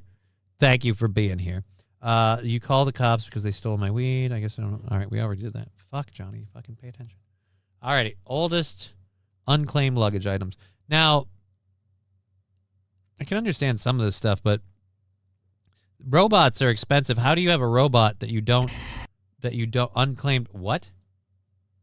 Unclaimed baggage since 1970. Wait a minute. Is the stuff in here unclaimed since 1970? Because now you got a real chance for some fucking thrift shopping. Have you ever looked over at a fellow passenger's suitcase and wondered what's inside their bag? Well, Unclaimed Baggage in Scottsboro has released its annual Found Report, revealing some of the most unusual and unexpected items discovered in lost luggage last year. That list includes samurai swords, a frog purse, and a robotic unit. The most common item. What do you mean a robotic unit? Go back. I need to know. No, this list is going way too fast. We gotta go back a bit. A bionic knee? How do you forget? A fully assembled robotic unit featuring articulated joints, electric motors, wiring, and control components. Devices like this are commonly used in industrial automation. So you don't know what it's for, but you found a robot, a bionic knee, 10K gold diamond grills. That one's not surprising. A meteorite, a small fragment from an iron meteorite that fell to Earth in 1576, identified and preserved as a collectible specimen. Without knowing the origins of every find, we think we can confidently say that this one traveled the farthest. But don't you know who? If you know when it's from, you can't find out who owned the damn thing. The most common items were clothes. A pair of fire poi used for fire dancing and flow arts, typically made with weighted handles. Listen, Jesus Christ. Golf clubs. What is a didgeridoo? We got a didgeridoo? Really? That raccoon has an addiction problem. We'll get to the raccoon. All right, let's finish this up so we can get to said raccoon. Clothing and jewelry. Gold was also an increasingly common item in lost luggage, with items like gold bars, gold-plated golf clubs, and a set of gold diamond grills also found in lost bags. And I'm assuming they mean like teeth grills. No, they mean car grills. Yeah, of course they mean teeth grills, you jackass. Let's be honest. I'm guessing that's what they meant. Yeah. It's what they meant. It's what they meant, and you know it's what they meant. This would make a great Airplane 3 sequel. An unexploded device, a grenade, a machine gun. Yeah, dude. Just get a couple of random things. The robot grabs the machine gun and tries to take over the plane. Damn, they're taking Trump's golf clubs. I don't think those were Trump's golf clubs. I'm going to be honest. I don't believe those were Trump's golf clubs. Do we have that picture, like in a still frame I can pull up and look over more? Nope. Just the video. You guys You guys are dicks. We've been going for 3 hours. We got a half hour left. We're kind of wrapping this whole thing up. Thank you, everyone that's been here and contributed to the show. We very, very much appreciate it. We have a, I'm going to say probably like a $25, $30 goal left, because we probably banged out at least half of it, if not more, after everything we've done today. And all of that, again, going towards Thursday. After we clear Thursday, we're going to try and hold for Friday. So we'll see and let you know tomorrow. Tomorrow we will have Digger as well. She will be on the program with me. And then I think she does the chatting with friends tomorrow night. She keeps switching her schedule around. I can't keep it straight. Like, I know that she's got the church stuff, and I know that she wants to stream, and but I'm like, I don't like, just stay consistent, stay regular. You know, like, that's the first key to having people tune into you, is staying regular. And don't take any advice I give you seriously, because we do like a show for like 40, 50 people, so I'm not really a good judge. I'm here, says Digger. I figured you were here, but I meant like, well, since you're here, do you want to tell us what your like timetable is when you're doing your chatting with friends stream? Since you're responding to the chat, we can get that in there right now. I didn't switch it much. Chat's choice is now Wednesday, not Thursday. Easy peasy. All right, so Monday chatting with friends, Wednesday chatting with chat, Thursday you do your reading stream, and then you're on this program all the time, because I'm a sucker for your attention, so I appreciate it. It's Wednesday with Digger. Thank you, Pab Fargo. I appreciate that. I appreciate it. This will make a great... Oh, we already read the airplane sequel one. Okay, so unclaimed luggage. I was really hoping we were going to have video of the stuff and not just a stupid list. So let's move on to this. We've got a lot of stuff left for the half hour, and most of it's animal shit, so we're going to have a fun time chilling with that. Thursday, am reading... Then you, yes. Yeah, Thursday you do your reading stream, and then you come over and join me. Wild Saffron, she said Wednesday last I heard. You are right. You are correct. You are correct. And I'm a piece of shit. I should know this, I guess. I am a piece of shit. Damn it. All right, well, let's get over to this. The first of 1, 2, 3. Oh, wait. We haven't gotten all of the videos up. We've got one. We did you. We got you, the coffins. All right. The Salusa one, is that, I don't know that we did that one. Yeah, we didn't do that one. A lot of people might like it if we do that one, or we'll save that one for tomorrow. Either of these things could be possible.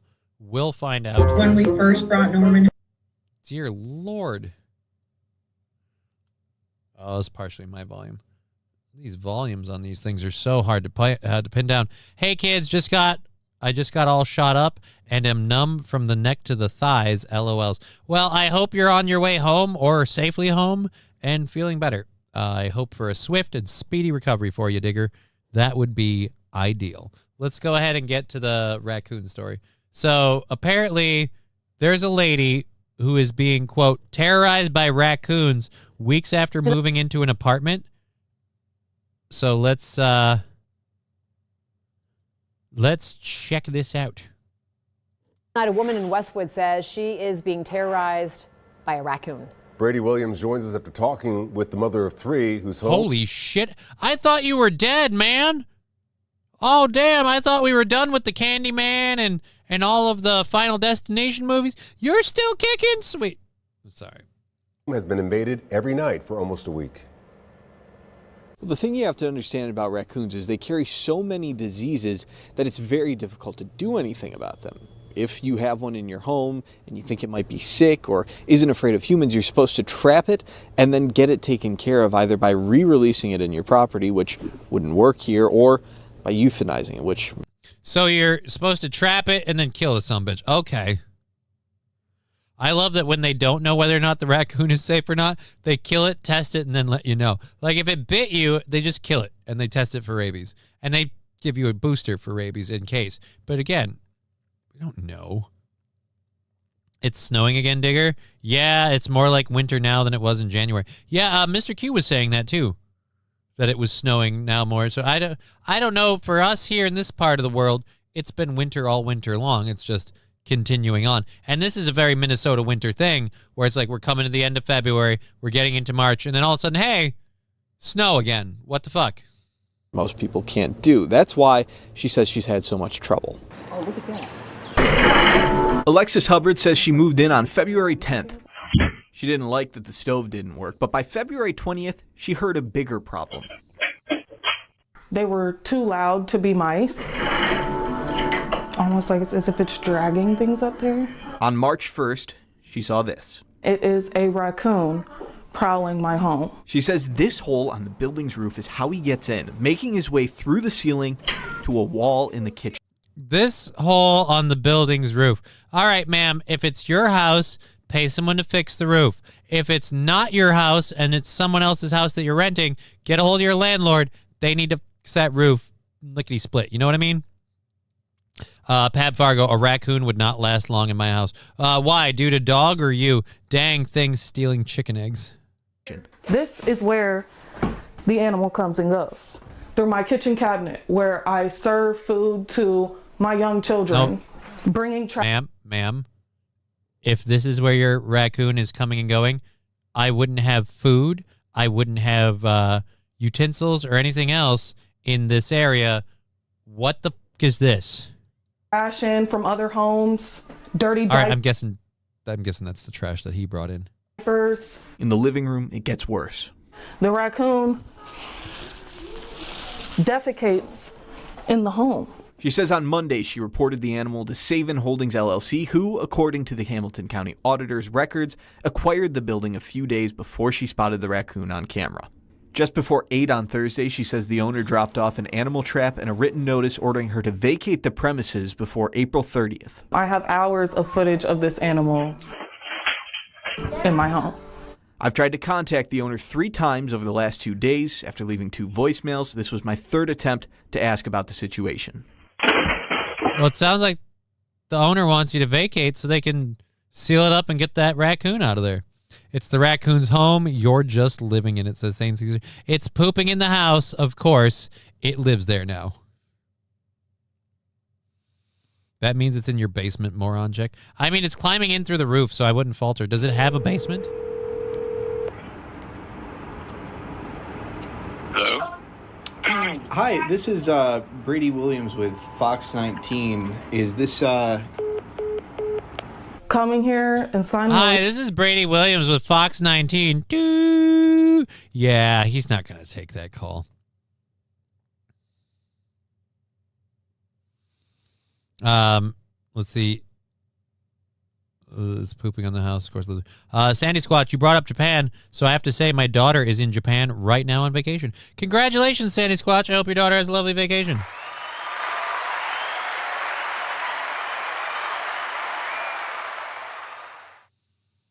I hope your daughter has a lovely vacation. Mr. Q, that raccoon is the same thing as the pirate in Captain Phillips' movie. The raccoons, that's the raccoon waste you see. Wait till you move something and you smell it, says St. Aaron. Do their turds like reek really bad? I mean, I imagine if they're pissing in spots, it'd probably stink. I felt that I had finally found some peace and some recourse. No offense, but can't you get like a fucking bucket with a lid that falls in and you can't get a humane trap? I feel like there should be somebody you should be able to talk to about this. To enjoy our home, and now it feels like the rug has been pulled up from under me, and I don't even know if we're going to have somewhere to live. She says her biggest concern is for her son, who has cerebral palsy. His main method of transportation is crawling. Yeah, so he is in trouble because that is going to get him sick super quick. Is not able to go around his own house at all because it's unsafe for him. I don't know what Look at me, I'm the renter now. Wild raccoons stink bad. Yeah, and I've got a bravo to the news for getting an up close are on the floor. Like humidity. Hubbard says the health department sent an inspector on Thursday to confirm the animal's existence, and they're working to order the property owner to remove it. I don't know what's going to happen, but I'm praying for the best. I'm praying for your son if he's got cerebral palsy. That's a bad enough thing to do. Mr. Q, there's no men that live in that area. What can you do? Get a trap or shoot the thing. Be proactive, lady. Send your landlord the bill, says Wild Saffron. Yeah, I'm kind of on that. If you've got someone in the house with cerebral palsy and you're worried about them like rolling or tracking through raccoon feces, I feel like, yeah, I'm not big on murdering animals, but put it the fuck down and bill the landlord. Like, because you got to deal with that. Like Wild Saffron says, why are you waiting? That's not a good thing to stall on. That's not a good thing to hold off on. You got somebody who's depending on you in that home, one of your children. You should keep it clean for them. It's nice to see Mr. Hanky from South Park. Yeah, but he looks a little beat out of shape. Bent out of shape. Fuck. Screwed up my own thing. All right, so we're going to get over to this story. I've been covering this now for like, what, 2-3 years? I don't know. It's weird. We've covered this before. We're covering it. They just did the newest UK wife carrying race of 2025. The winner was a Finnish couple. I don't know that we're going to do 8 minutes of this. This is one of the, let's see. Let's skip all the preamblums and the interviews. Let's get right down to the damn thing. This is one of those things where I love that couples want to compete as a team and represent themselves as a team. But this is one of those things where I'm like, I'm sorry, if you participate in a wife carrying race, I've got a lot of questions for you. Like this dude's face right here, perfect example of the person I expect to see in the wife carrying race. That tracks. What are you wearing the helmet for? You're going to be... fuck it. What do I know? Let's find... I think this is actually the winning couple, if I'm not mistaken, too. Throw the bucket. Just the water. Trip anyone up. Wait a minute. So are there... I thought there were rules. I thought they had to put their knees over your shoulders and you had to carry them like that. This guy's cheating. What is it? He's got really aggressive gas? That's not fair. You ready? On your mark. 1, 2, 3. Literally everybody else doing it the other way except you. This is either a rule violation or this guy's just a pussy.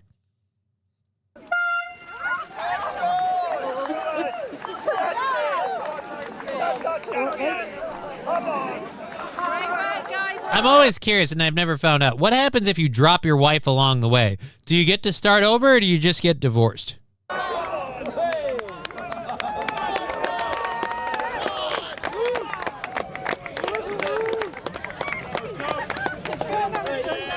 This is going to be at the Olympics next year. Oh, a UK race that winners... a UK race, and the winner was a Finnish couple? Really? Yeah, well, it's the UK 2025 wife carrying... I don't know if you know, they don't do this everywhere. This one's not as good as the American one. Well done. This is like... The wife carrying competition that I saw for America, like there was a water hazard. We got a lot of people running a course, but is there an actual... Is it just back up? Oh, now we're throwing buckets of water? This is lame. This is lame. Wade through the bog, my friend. I call bullshit. Mr. Q, hear me out. She's the only woman that's flexible. Is it wrong that the wives look like backpacks? No, that's the entire point of the race. Is the wife is the backpack, the husband is the runner, and the whole time she's praying that he does not drop a deuce. It's just the worst angle in the world. Why would you sit there for this? I can't believe it. I'm going to say this. What is it? Was there a 2025 American one, or was it 2024, the last one we saw?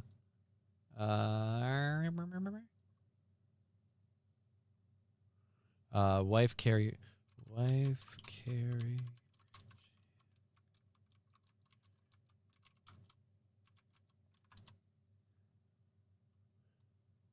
Yeah, the U.S. 2025 Couples Championship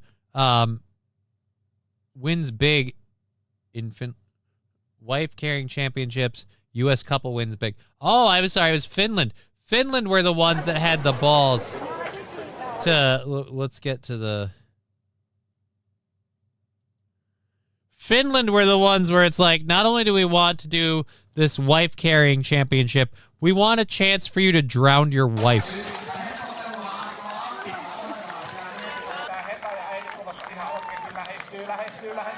Wait a minute.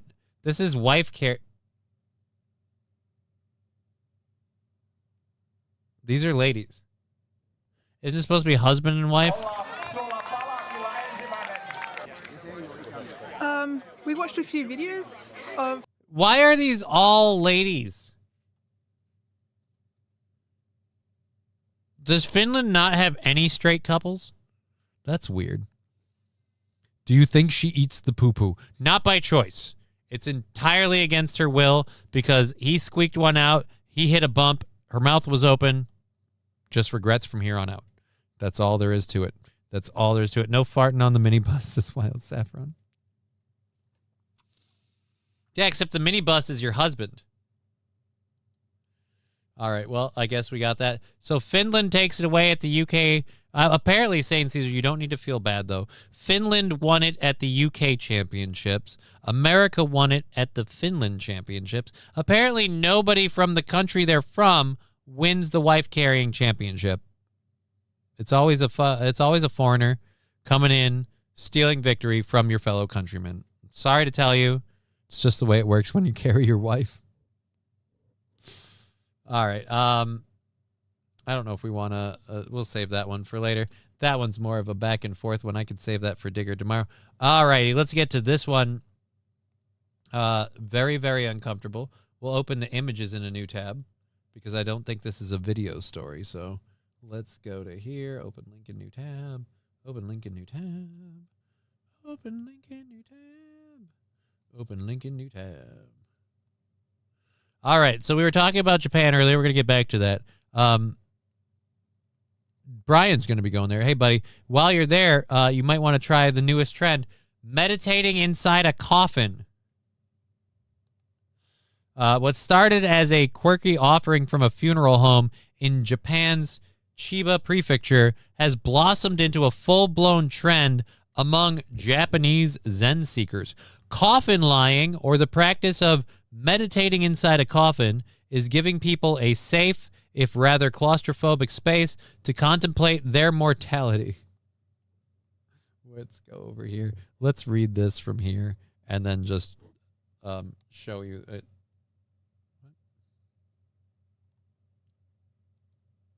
Jesus Christ. I said open image, not story.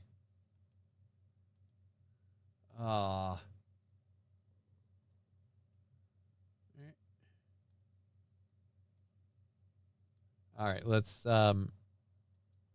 open image in new tab. Try this again. God damn it. Image in new tab. Image in new tab. Image in new tab.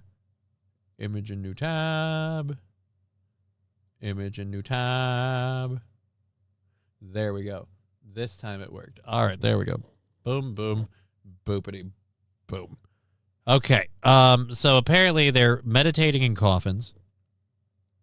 The trend started in the Chiba Prefecture. The trend has grown big enough that there are different coffin options to accommodate different personalities. If a plain wooden box doesn't calm your nervous system, perhaps you'll like the cute coffins at a newly opened Tokyo spa, Miso Kukan Kanoki Inn, more soothing. What does that mean? Designed by a company called Grave Tokyo. These colorfully decorated caskets are meant to facilitate a meditation experience where you can gaze at life through being conscious of death. All right, so what happens if you die in the box? They just bury you with it? Open or closed casket customers at one spa have options to see how they wish to spend their 30-minute coffin sessions. So you can choose to have the doors shut. Just go home and take a nap. How much are you paying to sleep in a box? This is weird. I don't understand human trends anymore.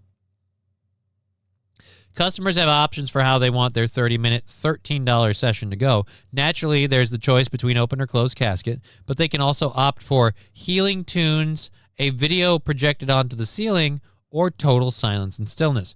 Grave Tokyo designer and custom coffin maker Mikako Fuse has said that her fanciful approach to funerary wares helps people see that death is bright and not so scary, but it's also intended to be a reminder of why life is worth living. So just, lay down, surround yourself with flowers, and pretend you're dead for about 30 minutes. That'll be $13.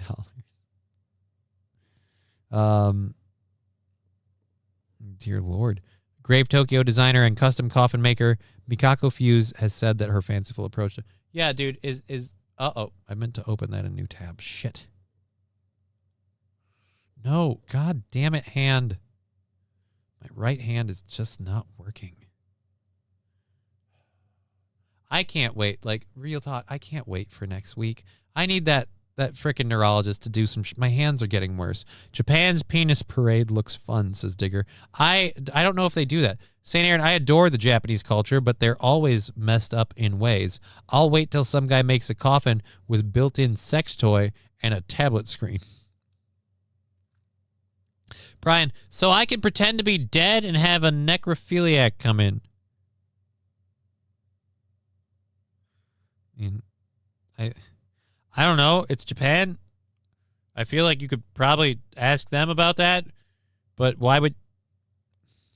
And isn't the necrophiliac going to notice that you're not dead? Like the pulse, the body temperature, the lividity, the moaning.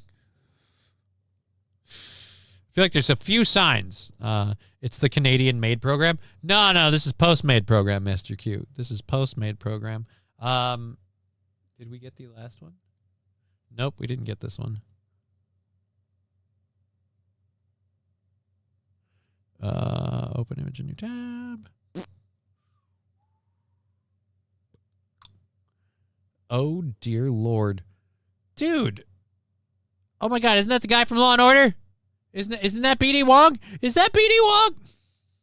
It's not B.D. Wong. Why the heck, man? So what, this is the Christmas coffin? Hey, guys, we're just having a fun time hanging out in a coffin. It's fun. It's the GD Canadian robots, John, says MSO. No, it's not. It's rigor mortis and the air escaping, says Brian. Well, rigor mortis wouldn't have set in if you're alive. The air escaping, yes, dead giveaway. I mean, well, dead giveaway is the wrong term to use because you're not dead. Bring out your dead. All right, fine. In 2024, Fuse hosted a workshop at a Kyoto university in which she invited students to participate in a coffin experience intended to change their ideas about death and encourage a, quote, desire to live. Some of the students who gave Fuse's coffins a try told the Japanese newspaper Menichi that the simulation was an opportunity to reflect on myself and reset my worries. And that made it made a fear of death disappear, and I felt stronger desire to live. Meditation, mindfulness, and cognitive behavioral therapy are standard tools used to improve mental health outcomes. Meditations and medications, like SSRIs, can be helpful managing suicidal ideation over time, while drugs like ketamine and esketamine... ketamine and esketamine are emerging as possible options for acute crisis in additional hospitalization. But if that doesn't work, climb in a coffin and see if it changes your mind. But what champions of coffin lying argue is that specifically rehearsing death can have a profound impact on one person's mental health and suicidal ideation. I have seen many people who have participated in Grave Tokyo coffin experience that have reduced or alleviated their thoughts of death, Fuse said in a press release. Before choosing a death that cannot be reversed, I want them to experience a death that can be reversed. Well, they don't experience a death, they experience sitting in a coffin. Like, experiencing a death would be like, I don't know how you would do that, but I don't feel like you experience death. You experience the aftermath of death. It's not quite the same. It's not quite the same. Yep, we already covered that one. Opened too many of them. Oh, hey, and I opened 2 of these. That's surprising. People be crazy, says MSO. It's weird. Ketamine is not good for human beings whatsoever. It's not even good for horses, says Mr. Q. It just keeps them from kicking the piss out of you while you operate on them. Again, they're saying look, I'm not a doctor. I can't prescribe shit. But they're saying it can be useful to help people's ideations. And they're saying that this option, I will say this, I would prefer people use I want to sleep in the coffin option as opposed to using I want to do pills option. Like, I like the idea of this meditation versus, say, prescribing medication. You're welcome. 100% of the people who survived base jumping without a parachute regretted their choice on the way down.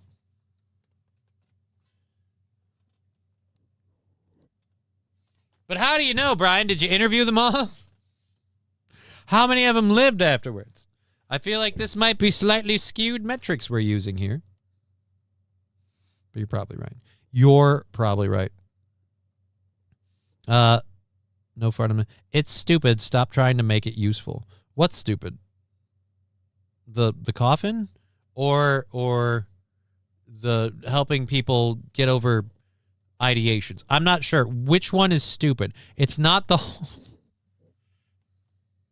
Look, I'm looking for a hole. How about one that's 6 feet deep? Not really what I'm into. If I'm honest, not exactly what I'm going for. But when in doubt, you know?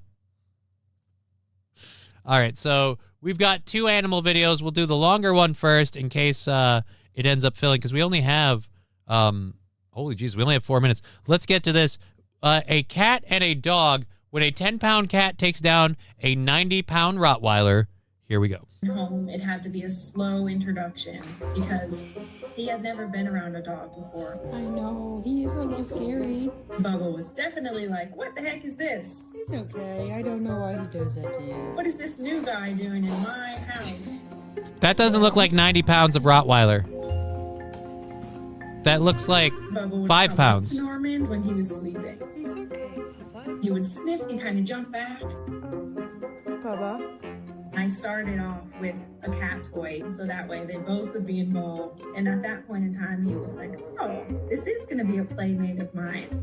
I was looking all over for the dog one day, and I went into our room, and I found him and Bubba in the kennel. Aw, they're snuggling. Together. And when I saw that, I was like, this is it. These are 90 best ounces. friends for What's life. 90 ounces? They love to play chase.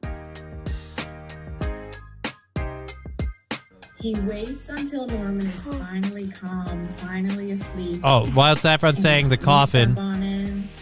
I agree, but like, she's got a business. She's got to make money at the end of the day, and she realized that you know what you don't get with a lot of coffin sales? Repeat customers.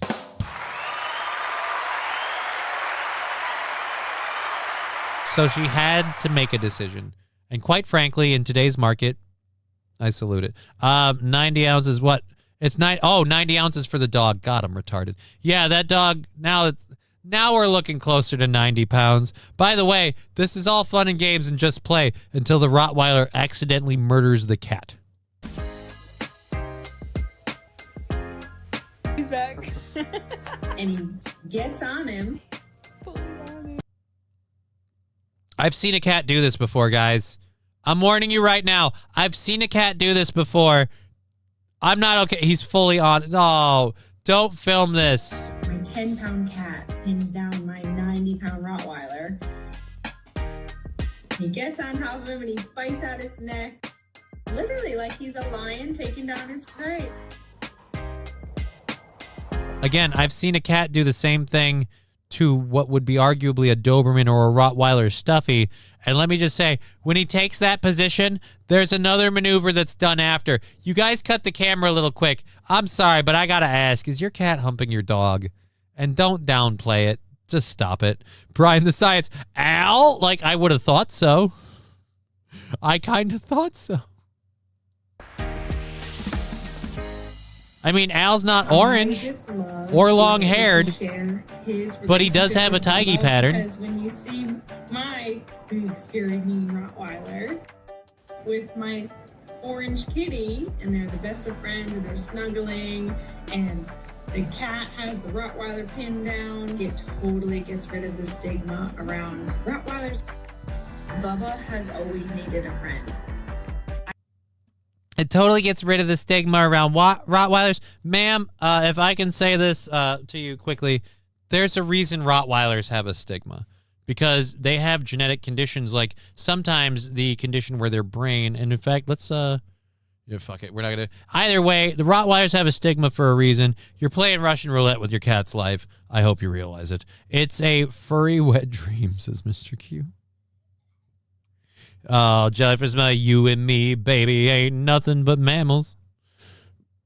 I mean, they are, but a cat isn't a small child, says Brian. I don't know if the cat... Well, I mean, a cat can defend itself from the Rottweiler. It's just... Again, if that dog gets serious about ripping that cat to shit, my money's on the dog, honestly. I know that some cats have been able to fight larger dogs, but, dude, my money's on the dog. Anyways, we're going to get going out of here. It's 4:30. At Hooters Girl, watch the documentary. The Bridge is a 2006 documentary interviewing people who attempted suicide on the bridge. All right, I will look into it. But again, I like I understand. But is anybody that attempted it and failed saying they regret not succeeding? And it like that's the other part. We only have the people whose attempts failed to talk about it. So it's like I said, you're probably right. But it's just my brain is like, yeah, but that's still an unknown out there. We don't know. Anyhow, we're gonna get out of here. We've been Johnny. You've been an audience. Come here, Tag. Speaking of kitties, here's ours, Tegra.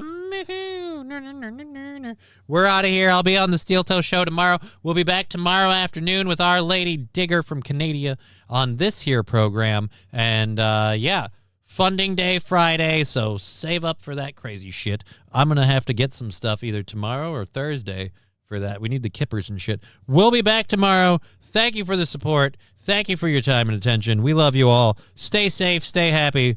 We'll see you in the morrow.